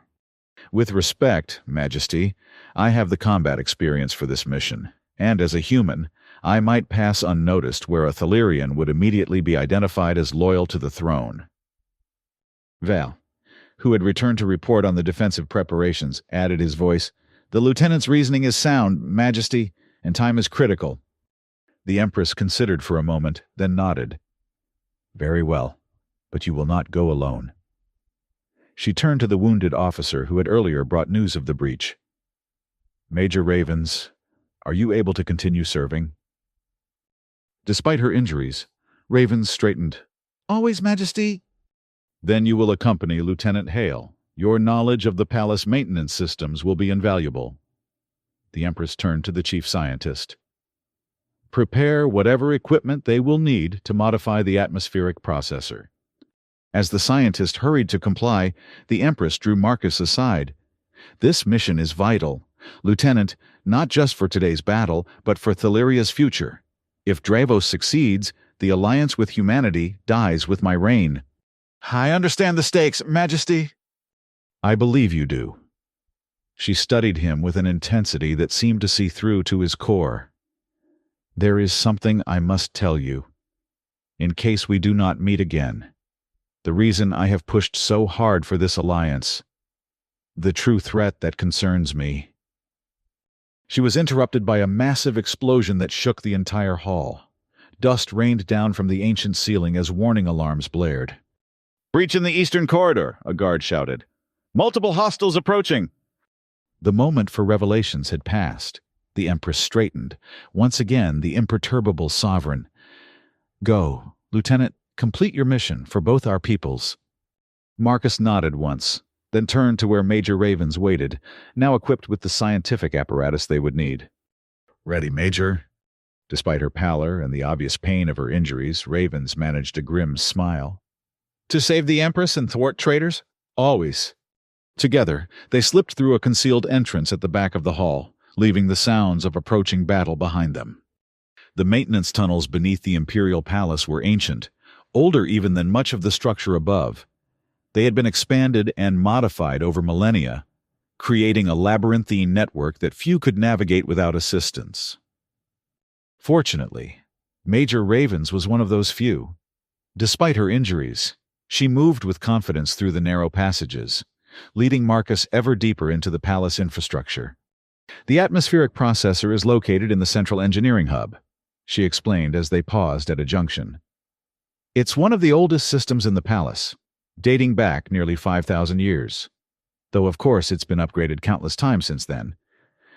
Will the rebels have secured it? Marcus asked, checking his weapon. Possibly.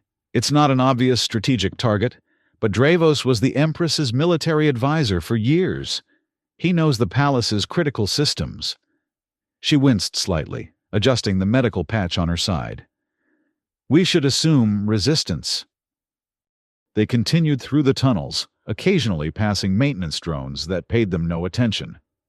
The further they went, the more Marcus became aware of a subtle vibration in the walls around them, the heartbeat of the vast palace's support systems. We're getting close, Ravens murmured. The main engineering hub is just ahead. They approached a massive set of doors, their ancient metal surfaces inscribed with Thelyrian technical symbols that Marcus couldn't read. What does it say? He asked quietly. The breath of the palace flows from here. Ravens translated. Poetic for an engineering designation?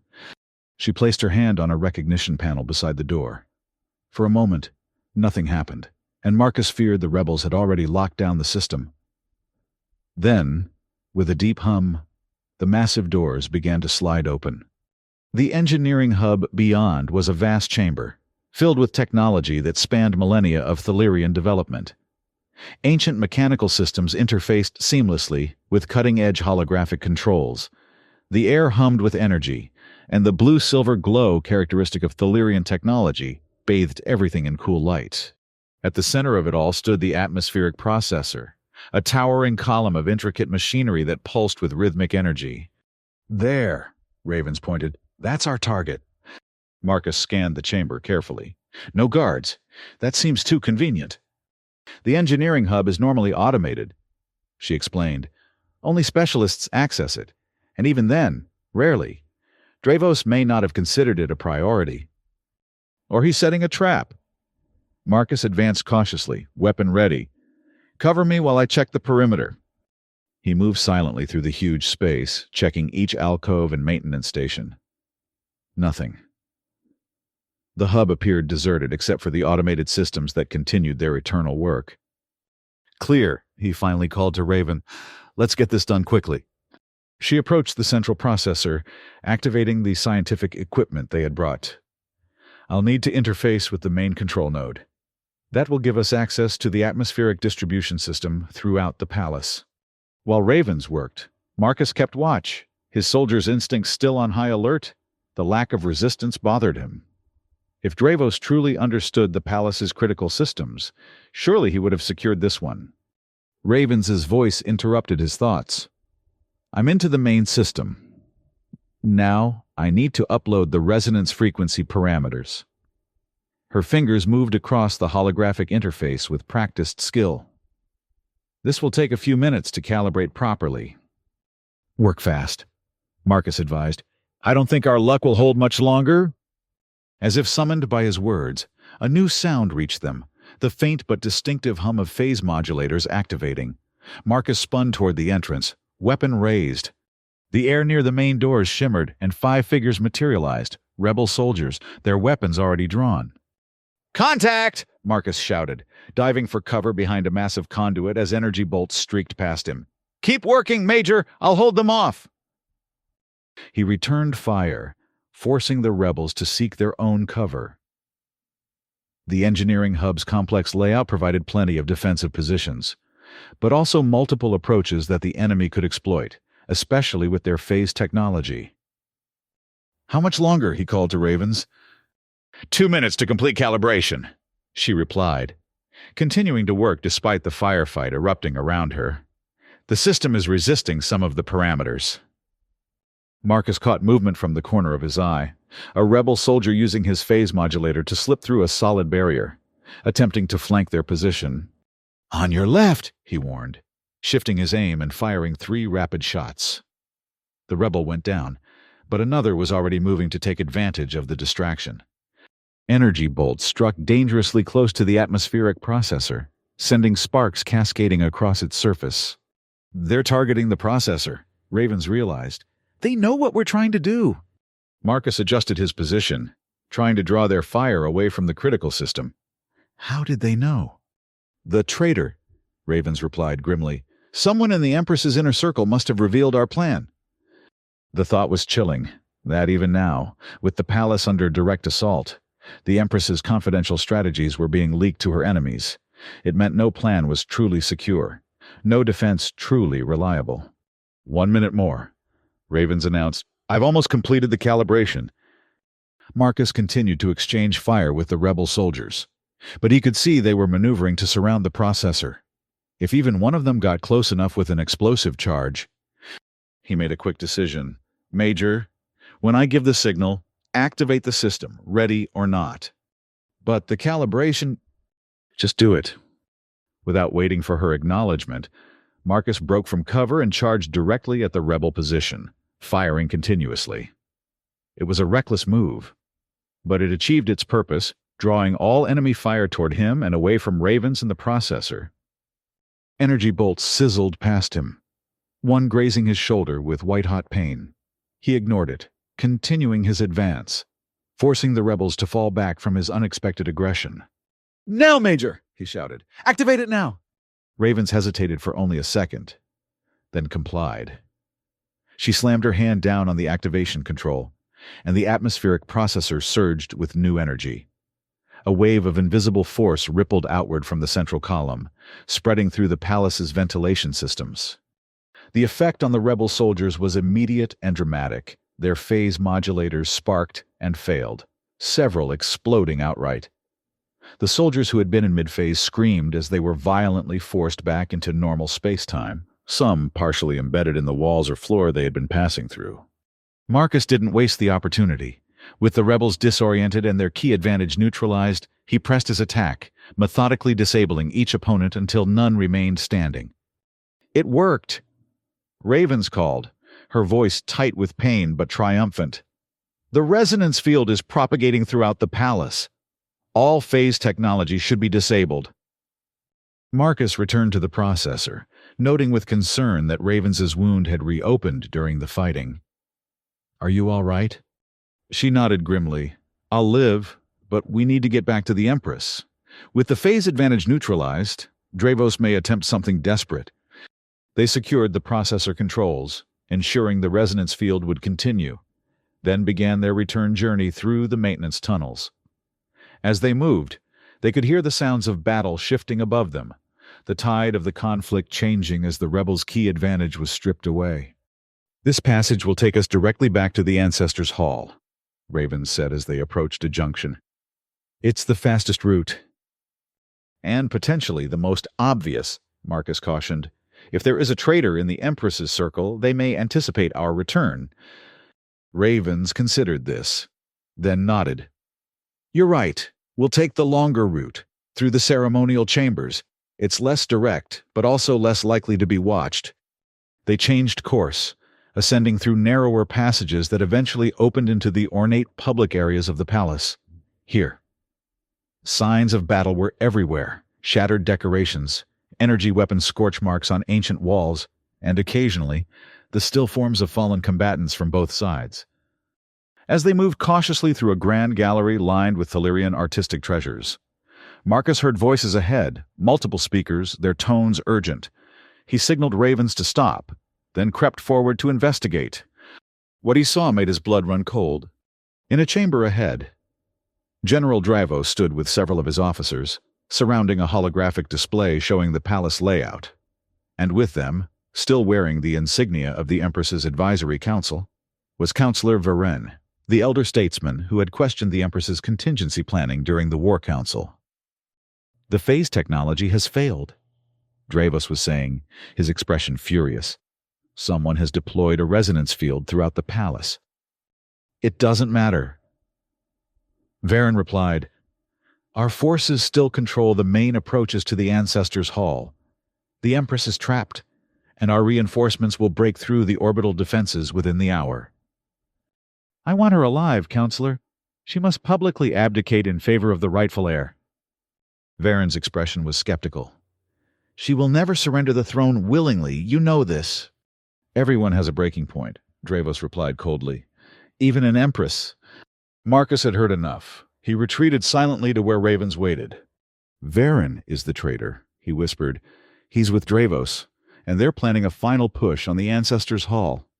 Ravens' expression hardened. "We need to warn Her Majesty immediately." They continued their circuitous route, moving with increased urgency. The sounds of battle grew louder as they approached the central keep. The focus of the conflict had clearly shifted to the Empress's last stronghold. When they finally reached the entrance to the Ancestors' Hall, they found it heavily defended by royal guards who challenged them immediately. "Stand down!" Commander Vale ordered, recognizing them. "Let them pass!" Inside, the hall had become a battlefield headquarters. Wounded defenders were being treated along one wall, while tactical displays showed the palace-wide situation. The Empress stood at the center of it all, directing the defense with calm authority. She looked up as they entered, relief briefly visible in her silver eyes. "Lieutenant, Major, you succeeded."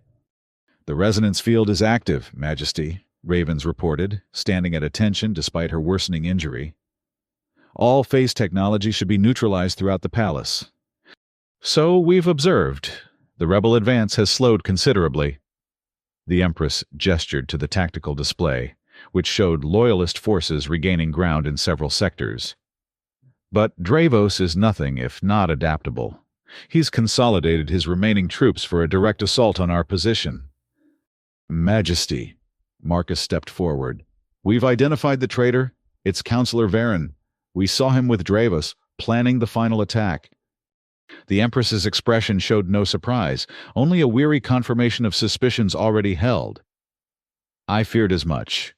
Varen has always been a traditionalist, opposed to any form of change, and he has connections to Dravos' family that go back generations." "He told Dravos you're trapped here." Ravens added, "They're expecting reinforcements within the hour." "As are we," Vale interjected. "The loyal fleet has accelerated their approach. Estimated arrival now in less than 50 minutes.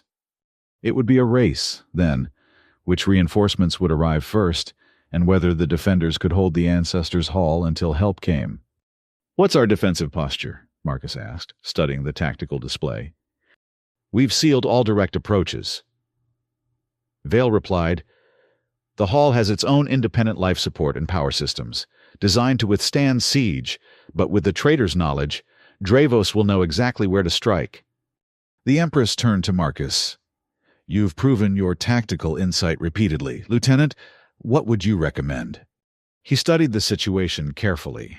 The hall's defenses were formidable, but designed to repel a conventional assault. Dravos, having lost his technological advantage, would likely resort to overwhelming force or an unexpected vector of attack. "He'll try something unconventional," Marcus concluded. "A direct assault would cost too many troops, even with his numerical advantage. He needs to end this quickly, before your reinforcements arrive." "Agreed," the Empress said. "But what alternative does he have?" Before Marcus could answer, a new alert sounded from the tactical display. Admiral Threll, who had been coordinating the orbital defense, looked up in alarm. "Majesty, we're detecting multiple impacts on the palace superstructure. They're firing on us from orbit." "Orbital bombardment?" Vale asked incredulously. "They would risk destroying the palace itself?" "Precision strikes," Threll clarified. "Targeting structural weak points, they're trying to collapse sections of the palace to create access routes." The Empress's expression darkened. "Dravos knows he cannot take the throne by conventional means now. He seeks to force a victory by any means necessary." As if to confirm her words, a massive impact shook the entire hall, sending ancient dust cascading from the ceiling. Warning displays flashed red across the tactical screens. Direct hit on the eastern support column. An officer reported structural integrity compromised in sectors 7 through 12. "They're creating a path directly to us," Vale realized, "bypassing our defensive positions entirely." The Empress turned to her commanders. "How long until the loyal fleet arrives?" 43 minutes, Majesty." "And Dravos' reinforcements?" "Similar time frame. It will be close." She nodded once. Decision made. "We hold this position. The Ancestors' Hall is the heart of Imperial authority. It cannot be surrendered while I draw breath." She turned to Vale. Commander, redeploy your forces to cover the new approaches Dravos is creating. Lieutenant Hale, I want you to coordinate with Admiral Threll. See if our remaining orbital defenses can intercept their bombardment. As the defenders rushed to comply with her orders, another impact struck the palace, this one close enough to send several people staggering. The ancient hall, built to last millennia, was being systematically dismantled by weapons fire from orbit. Marcus joined Threll at the communications station, quickly assessing their orbital assets. We have 3 defensive platforms still operational, the Admiral reported. But they're being systematically targeted by Dravos's ships. Can we bring them all to bear on a single rebel vessel? Marcus asked. Force them to divide their fire? Threll considered this. Possibly. It would leave the other sectors exposed, but might buy us time. Do it. Target their primary bombardment vessel first. As Threll implemented the strategy, Marcus returned to the Empress, who was studying a structural display of the palace. The bombardment is methodical, she observed. Dravos is targeting ancient stress points, weaknesses that don't appear in the official schematics. Knowledge only someone of his rank would possess, Marcus noted. Indeed. She looked up at him, her silver eyes grave. Lieutenant, you should know that I have enacted the final contingency protocol. If the hall is breached, if capture seems inevitable, the Royal Guard are under orders to ensure the throne does not fall into rebel hands. You mean they'll evacuate you? I mean they will end the line rather than allow it to be corrupted. Her tone was matter-of-fact, as if discussing whether rather than her own potential execution. It is an ancient protocol, rarely invoked, but still binding. Marcus shook his head. That's not going to happen. We'll hold until reinforcements arrive. Another impact, closer still, punctuated his words. The hall's lighting flickered momentarily before stabilizing. Eastern approach compromised. Vale reported rebel forces advancing through the breach. Estimated time to contact, 4 minutes. The Empress straightened, her regal bearing undiminished by the crisis surrounding her. Then we shall meet them with all the strength that remains to us. She turned to the assembled defenders. Children of Thaleria, hear me. For 15,000 years, our empire has stood against all challenges, all threats. Today we face not foreign enemies but our own kind, those who would rather destroy what we have built than see it evolve. Her voice carried across the hall, inspiring and commanding at once. I ask not that you die for my sake, but that you fight for Thaleria's future, a future of growth and alliance, not stagnation and isolation. Stand firm. And history will remember this day not as the end of an era, but as the beginning of a greater one. A cheer rose from the defenders, Thalerian voices raised in defiance of the approaching enemy. Even the wounded struggled to their feet, determined to make a final stand for their Empress and their civilization's future. Marcus found himself caught up in the moment, moved by the Empress's words and the loyalty she inspired. This was leadership in its purest form, the ability to rally others to a vision larger than themselves. As the defenders took their positions for the coming assault, the Empress approached Marcus directly. Lieutenant Hale, she said, her voice pitched for his ears alone. Regardless of the outcome today, know that you have served both our peoples with honor. The alliance I sought may yet come to pass. If not under my reign, then perhaps under another's. We're not defeated yet, Majesty. No, she agreed, a fierce light in her silver eyes. We are not, but a wise sovereign prepares for all possibilities. She removed a small emblem from her armor, the imperial insignia of the silver dragon wrapped around a blazing sun. Keep this. If the worst should happen, present it to your alliance leadership. They will understand its significance. Before he could question her further, Vale's voice cut through the tension. Contact rebel forces breaching the eastern corridor. The final battle for the Ancestors' Hall had begun. The rebels came in waves, pouring through the breach created by orbital bombardment. Despite their losses and the neutralization of their phase technology, they still outnumbered the defenders significantly. Marcus found himself fighting alongside Vale and the Royal Guard, holding the eastern approach against the onslaught. The Thalerian guards fought with disciplined precision, their ancient oaths to protect the sovereign giving them strength beyond mere military training. Energy weapons fire crisscrossed the hall, striking ancient artifacts and priceless historical displays. The holographic images of past emperors and empresses flickered as the systems sustaining them were damaged, creating an eerie effect of ancestors fading in and out of existence as their successor fought for survival. "Hold the line!" Vale shouted as a particularly determined rebel push threatened to break through. "For the Empress! For Thelyria!"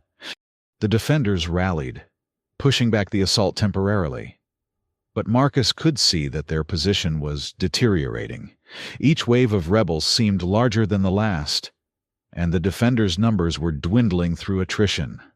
A check of his chronometer showed that the loyal fleet was still 20 minutes from arrival. They needed to hold just a little longer. In the center of the hall, protected by a corps of royal guards, the Empress continued to direct the defense, refusing to retreat to a more secure position. Her presence inspired her troops, but also made her a prime target. Marcus spotted a rebel sniper taking position on a high gallery that had been exposed by the bombardment. The shooter was aiming directly at the Empress. Without hesitation, Marcus broke from the defensive line, firing upward as he ran. His shots forced the sniper to duck, but didn't eliminate the threat. "Sniper! High gallery!" he shouted, continuing to provide suppressing fire as he moved to place himself between the threat and the Empress. Vale reacted instantly, directing several guards to target the position. Their combined fire eliminated the threat, but the momentary distraction had cost them. Rebels were now pushing through the eastern defensive line. "Fall back to secondary positions," Vale ordered, recognizing that the outer perimeter couldn't be held. The defenders retreated in good order, forming a tighter circle around the Empress and the throne dais. The hall's layout provided some advantage here. The raised platform offered clear lines of fire against approaching enemies. As Marcus took position beside the Empress, he noted with alarm that the tactical display showed rebel forces now controlling almost the entire palace. Only the Ancestors' Hall and a few isolated pockets of resistance remained in Loyalist hands. 15 minutes until fleet arrival," Admiral Threll reported, his voice strained. "Our last orbital platform has been neutralized." "Dravos's reinforcements?" the Empress asked. "Already beginning to land, Majesty. They're deploying to secure the palace perimeter." It was going to be extremely close. If they could hold for just 15 more minutes, the entire situation might reverse, but those 15 minutes now seemed like an eternity. Another rebel assault surged forward, this one led by elite troops in distinctive armor, Dravos's personal guard. They fought with fanatical determination, willing to sacrifice themselves to reach the Empress. The defenders met them with equal resolve, but the weight of numbers was beginning to tell. One by one, royal guards fell, creating gaps in the defensive circle that were increasingly difficult to fill. Marcus found himself fighting with mechanical precision, his training taking over completely. Aim, fire, adjust, repeat. Each shot found its mark. But for every rebel he dropped, 2 more seemed to take their place. A massive explosion rocked the western side of the hall, a new breach, opening another avenue of attack. The defenders were now surrounded, fighting on multiple fronts simultaneously. 10 minutes. Threll called out, now fighting alongside the others, his admiral's insignia forgotten in the desperate struggle. The Empress herself had drawn her ceremonial weapon, which proved to be far more than ornamental. Its energy discharges cut through rebel armor with ease, demonstrating that Thelyrian sovereigns were indeed warriors first. "They're concentrating on the western breach," Vale observed, "trying to split our forces." Marcus saw the strategy immediately. "It's a diversion. Dravos wants us to commit reserves to the western approach while he pushes through the east." The Empress nodded. "Agreed, Commander Vale. Maintain our current deployment. Do not be drawn away from the eastern corridor." Vale acknowledged the order, redirecting their dwindling forces to hold the primary defensive line. The battle reached a fever pitch, both sides fighting with the knowledge that reinforcements were minutes away. The rebels pushed harder, desperate to secure victory before the Loyalist fleet arrived. The defenders held firm, knowing that survival meant only holding out a little longer. 7 minutes, Threll announced, his voice barely audible above the chaos of battle. Then, cutting through the din of combat, a new voice rang out, powerful, commanding, and filled with cold fury. "Enough of this pointless resistance." General Dravos himself stood at the eastern breach, surrounded by his elite guards. He was tall even for a Thelyrian, his silver eyes blazing with fanatical conviction. His ceremonial armor, once marked with imperial insignia, now bore the symbols of his self-proclaimed new order. "Alathia," he called, addressing the Empress directly. "End this madness. Surrender the throne to its rightful heir and spare what remains of your followers." The fighting subsided slightly as both sides awaited the Empress's response. She stepped forward, still flanked by her remaining guards, her bearing every bit as commanding as Dravos's. "There is only one madness here, Kale," she replied, using his given name rather than his rank, a deliberate insult. "Your betrayal of everything Thelyria stands for, your willingness to destroy what you claim to protect." Dravos's expression hardened. "I seek to preserve our purity, our independence. You would dilute our greatness with foreign influences, make us one among many rather than masters of all." He gestured contemptuously toward Marcus. "You even place humans at your side, elevate them to positions that belong to true Thelyrians. True Thelyrians understand that adaptation is our strength." She countered. "For 15,000 years, we have evolved, incorporated new ideas, new approaches. That is why we have survived while other empires crumbled. Your vision is not preservation, Kale, it is fossilization." Dravos's face contorted with rage. "Enough philosophy! Your reign ends today. Alathia, the only question is whether you surrender with dignity or die with your human pet watching." The Empress's expression remained impassive. "You speak of dignity while bombarding the ancestral palace? While allying with Serene mercenaries against your own kind? You have forgotten what dignity means, Kale." "5 minutes," Thrall murmured, just loud enough for those on the dais to hear. Dravos must have suspected the Loyalist fleet's approach. His next words confirmed it. "Your reinforcements will find only your corpse, Alathia. A final chance, surrender now." "Never," she replied simply. "Thelyria moves forward, not backward. If you wish to end my reign, you will have to kill me where I stand." Dravos's face twisted with fury. "So be it!" He raised his weapon, signaling his forces to resume the attack. "Take the throne! Kill them all!" The battle erupted again with renewed ferocity. The rebels charged forward, seemingly willing to absorb any losses to reach the Empress. "Form around the dais," Vale shouted. "Final defensive pattern." The remaining Loyalists created a tight circle around the Empress, a last desperate stand against overwhelming odds. Marcus found himself at her side, determined that if this was to be the end, he would fulfill his promise to protect her to his last breath. The rebels pushed closer, their superior numbers beginning to overwhelm even the disciplined defense of the Royal Guard. One by one, defenders fell, the circle growing smaller with each passing moment. 3 minutes! Thrall called out, now bleeding from a wound to his shoulder but still fighting. The Empress stood tall amidst the chaos, her weapon firing with precision at any rebel who broke through the defensive line. Her silver eyes were calm, accepting of whatever fate awaited her, but determined to face it with the dignity her opponent had abandoned. A sudden explosion tore through the eastern section of the hall, larger than any previous breach. Through the smoke and debris, more rebel troops poured in, fresh reinforcements, untouched by the battle thus far. "We can't hold against this," Vale admitted grimly. "Majesty, the final protocol." "Not yet, Commander," she interrupted. "We still have time." But time was running out. The reinforcements were pushing the defenders back to the very steps of the dais itself. Soon they would be overwhelmed completely. In that moment of crisis, Marcus saw Dravos himself pushing forward, clearly intent on claiming the glory of capturing the Empress personally. The general fought with the skill of a veteran warrior, cutting down any who stood in his path. "Dravos is coming," Marcus warned the Empress. "He's targeting you directly." She nodded once, a decision made. "Then I shall meet him as a sovereign should." She stepped forward, moving to the edge of the dais where she would be clearly visible to all. "General Dravos, if it is me you want, then face me directly. Or have you lost even that much honor?" Her challenge cut through the din of battle, reaching Dravos's ears. He hesitated, then barked orders to his troops to hold their positions. The fighting diminished as both sides watched the confrontation unfold.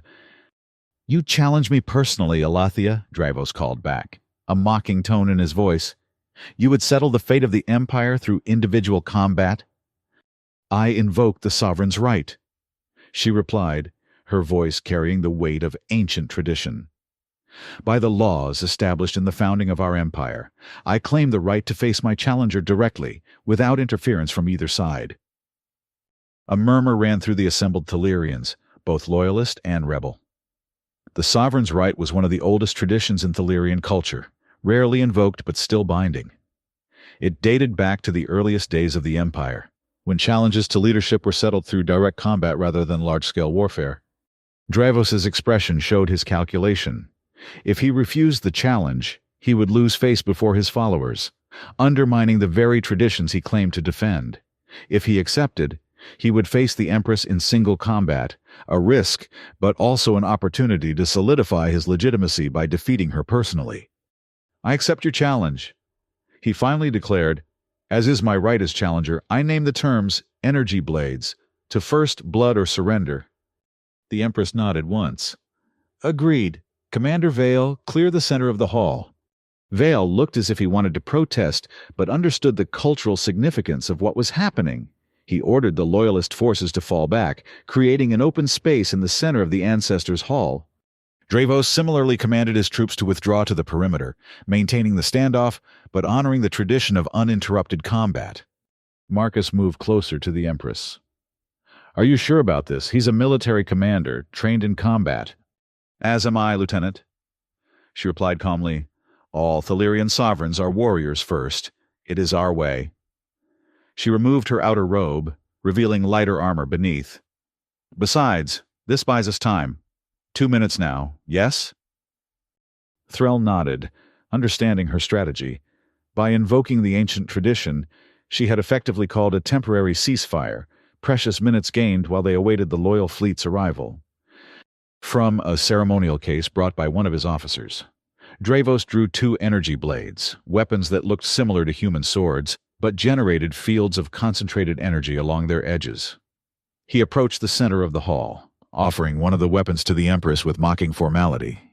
She descended from the dais and accepted the blade, testing its weight and balance with the practiced ease of someone familiar with such weapons. "It has been many cycles since I last fought with these," she commented. "Not since the exhibition of arms during my coronation." "Then this will be a short contest," Dravos replied with cold confidence. They took positions facing each other in the center of the hall, surrounded by their respective forces. The tension was palpable, the fate of an empire hanging on this single combat. A traditional signal was given by the eldest present member of each faction. The duel began. Dravos attacked immediately, aggressive and direct. His blade traced blue-silver arcs through the air as he pressed forward, clearly intending to overwhelm the Empress with sheer power and speed. But Elathia was no novice. She met his attacks with precise parries, her movements economical and controlled.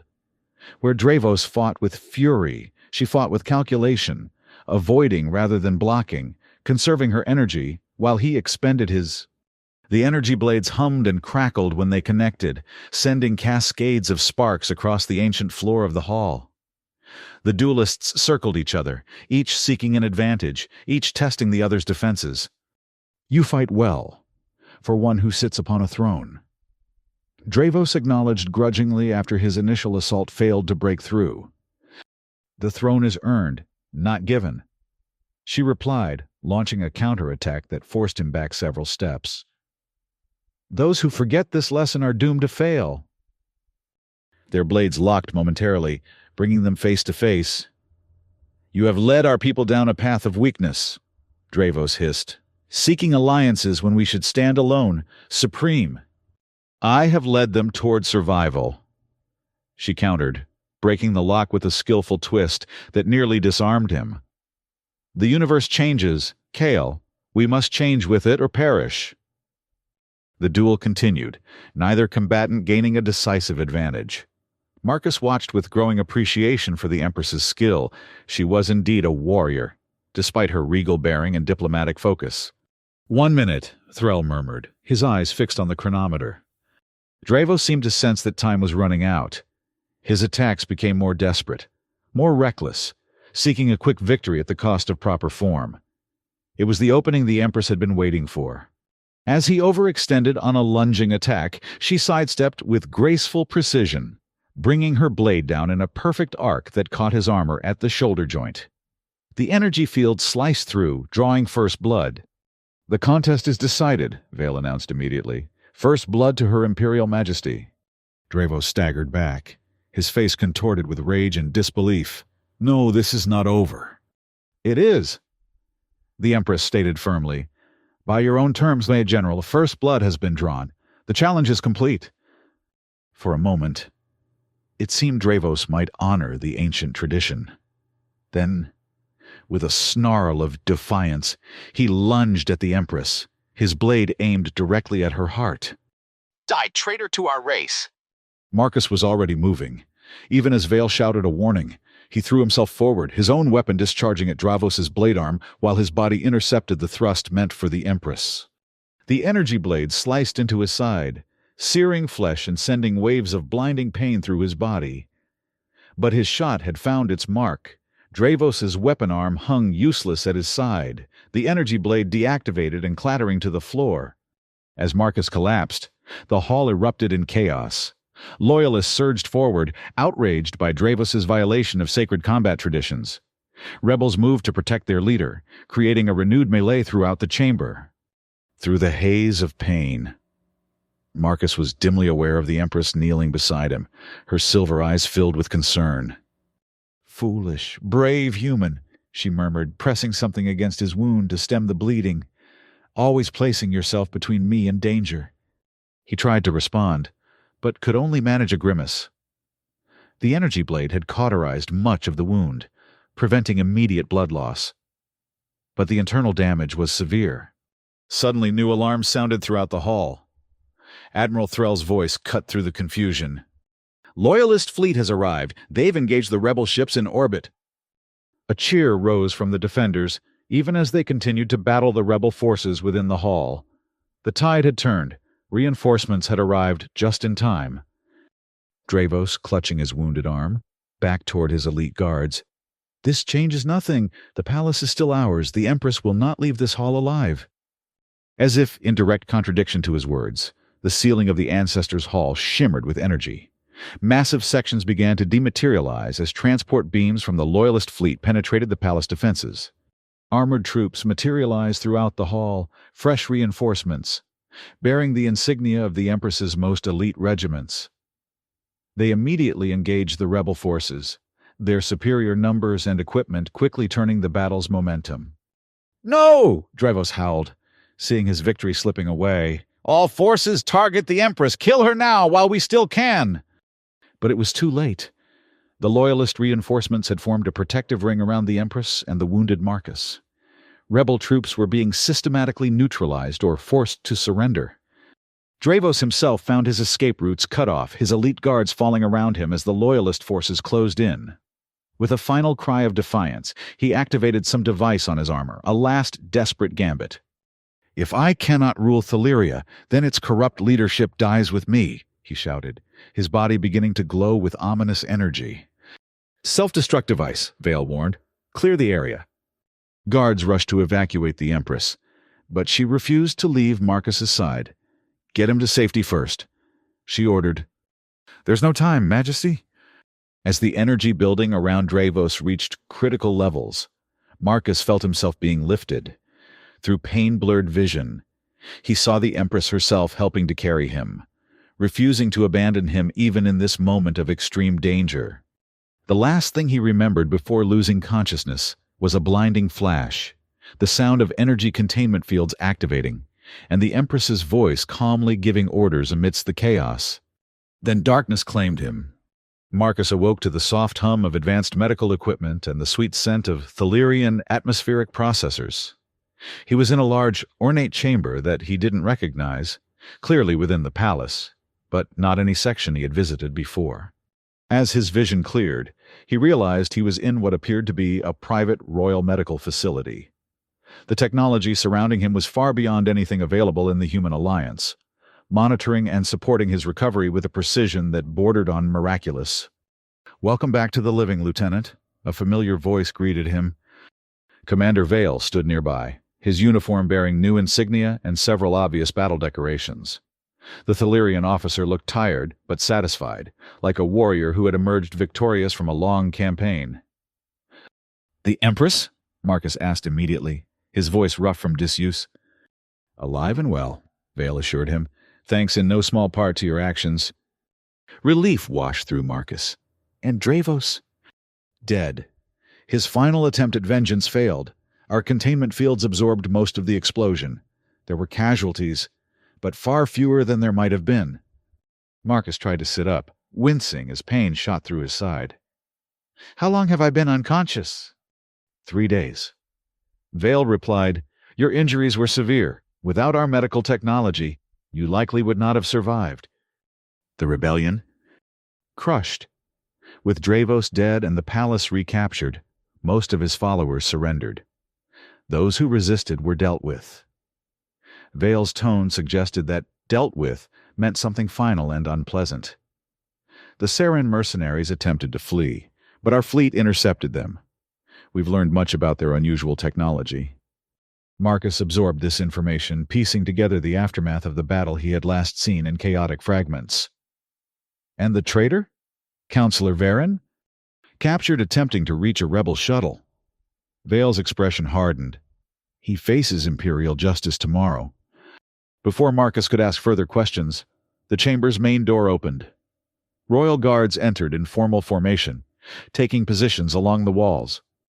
"Her Imperial Majesty," an announcer proclaimed. The Empress entered, wearing formal robes of state that seemed to shimmer with their own inner light. Her silver eyes immediately found Marcus, and a genuine smile warmed her regal features. "Lieutenant Hale," she greeted him. "It pleases me greatly to see you recovering." Despite his injuries, Marcus attempted to rise in respect. She gestured for him to remain as he was. "Please, Lieutenant, you have earned the right to forego formalities, at least in private." She approached his bedside, dismissing the attendants with a subtle gesture. Even Vale withdrew to a respectful distance, leaving them in relative privacy. "You saved my life again." Her tone was thoughtful. "It seems to be becoming a habit."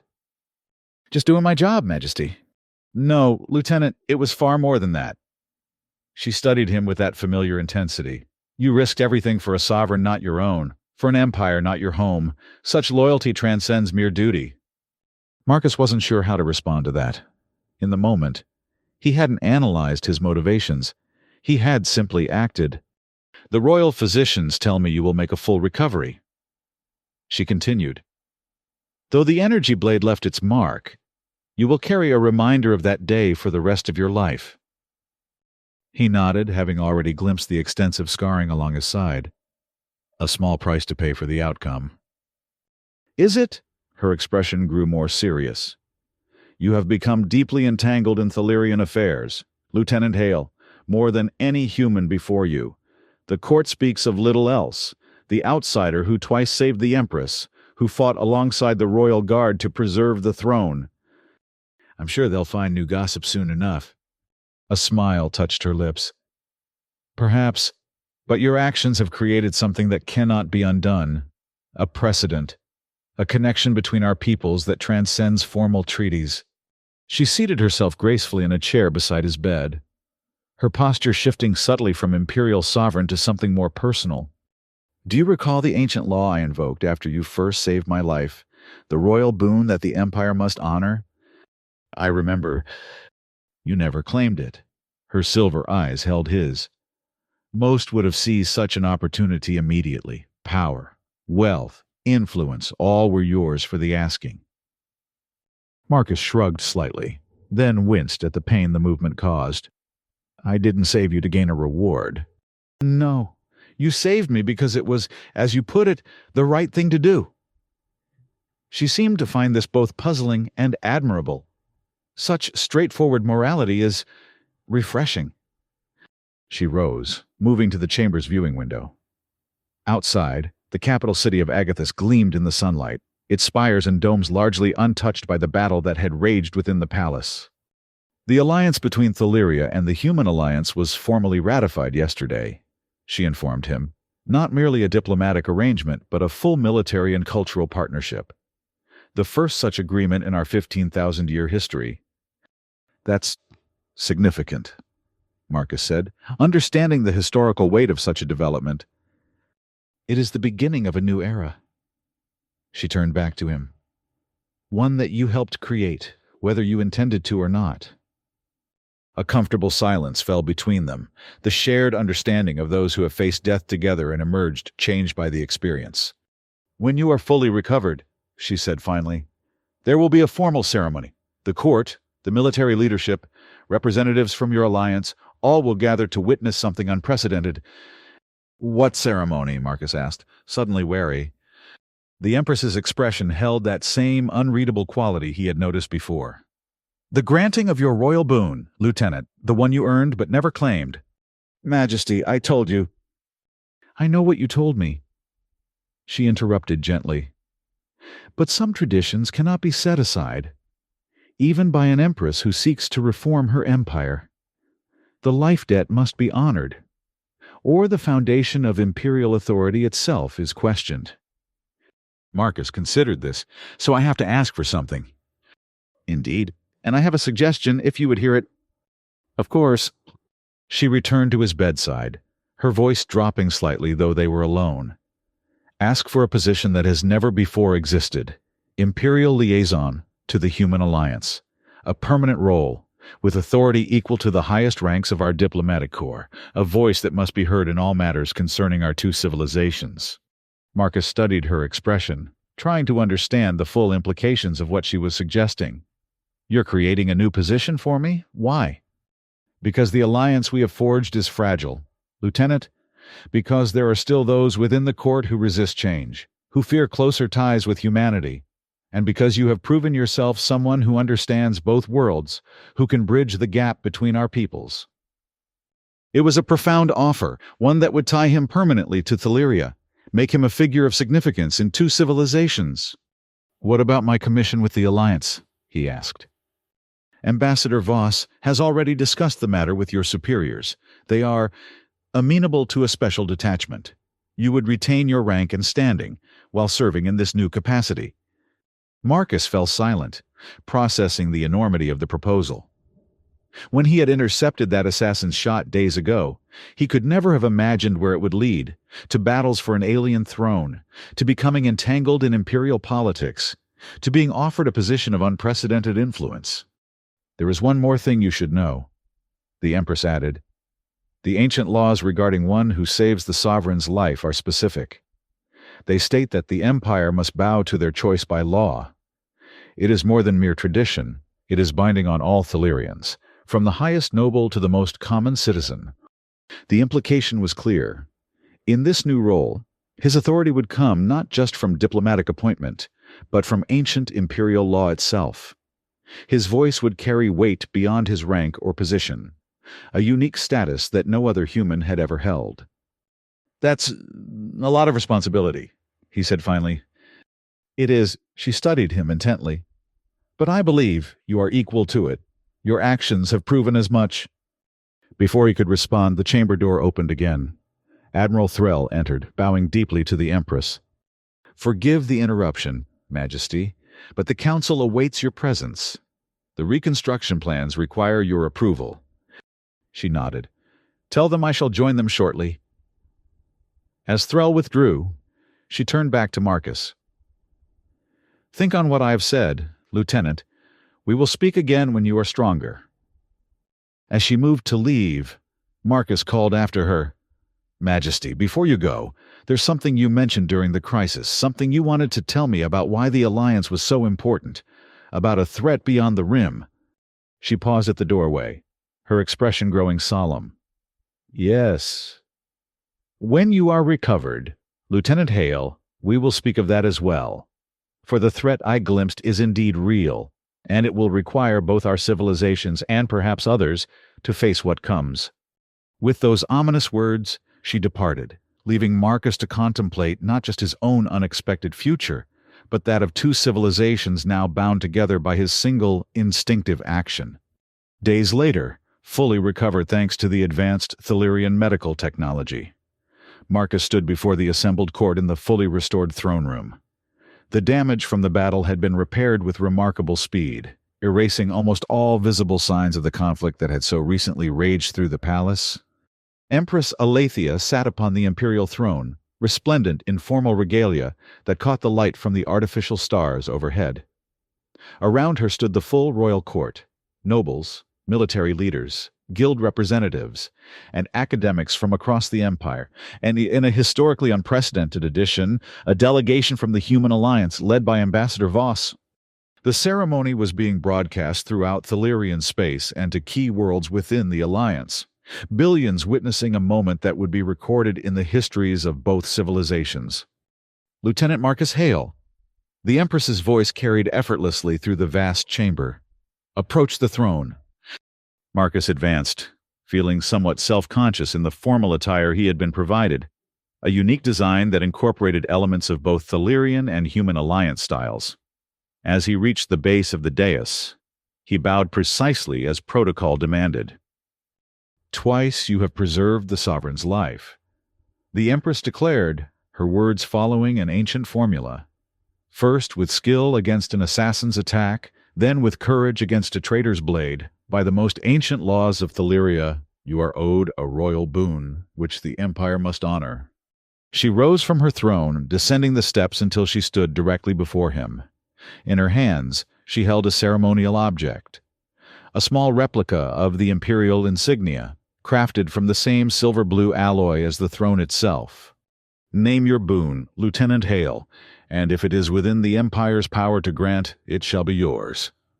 The chamber fell silent, all eyes fixed upon this unprecedented moment, a human being granted one of the highest honors in Thalirian tradition. Marcus spoke the words they had carefully prepared, his voice clear and steady.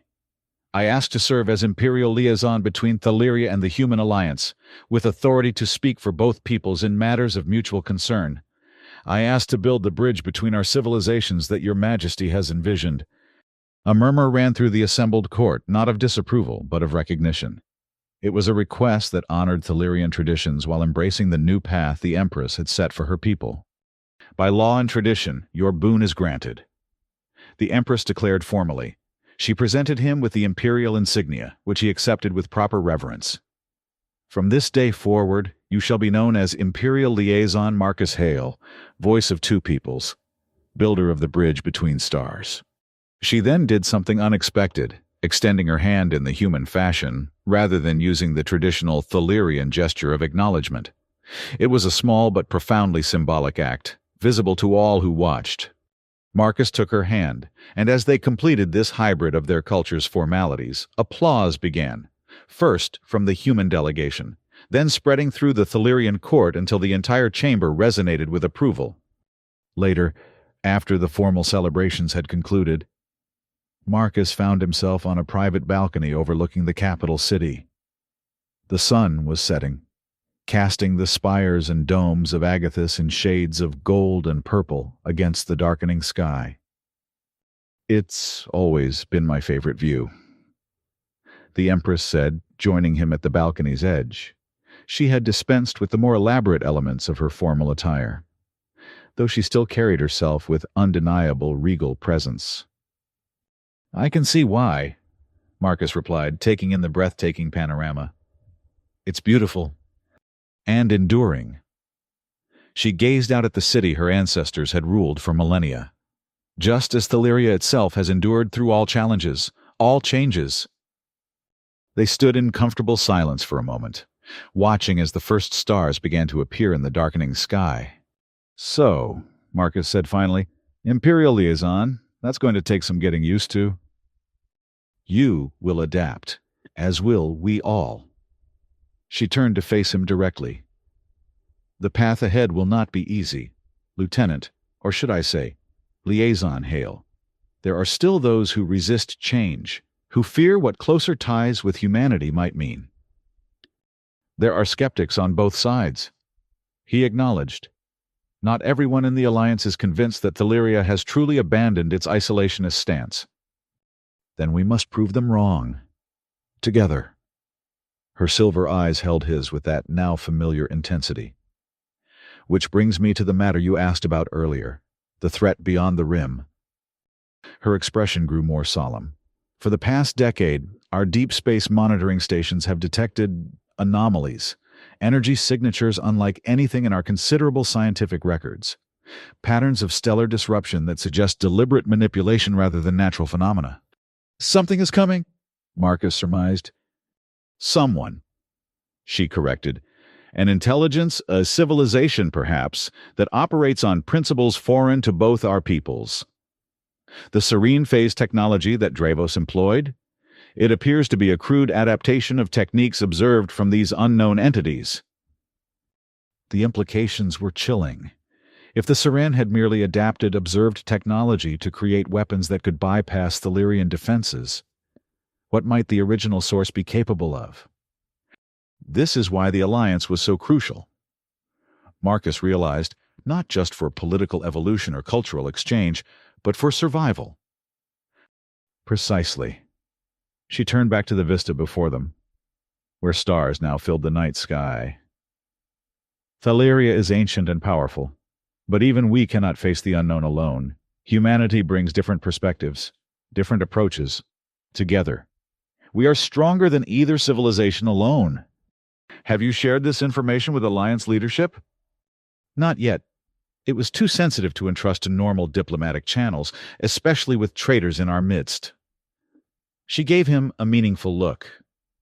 But now, with you as Imperial liaison, we have a secure conduit for such critical intelligence. Marcus understood the weight of responsibility being placed on his shoulders. He was no longer merely a soldier or even a diplomat. He had become the nexus between two civilizations preparing for an uncertain future. I won't let you down, he said simply. Either of you, Thaliria or Earth. I know.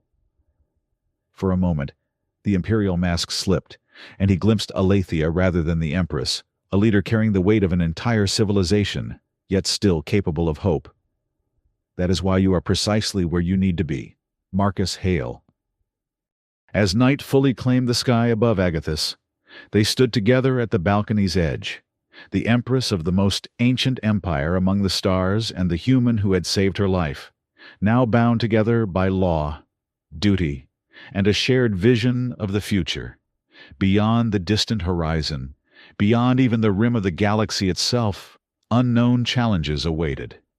But for this moment, watching the stars shine over a city that had endured for 15,000 years, the future seemed full of possibility rather than threat. To new beginnings, the Empress said softly. And ancient laws, Marcus added with a smile. Together, they turned to face whatever might come next.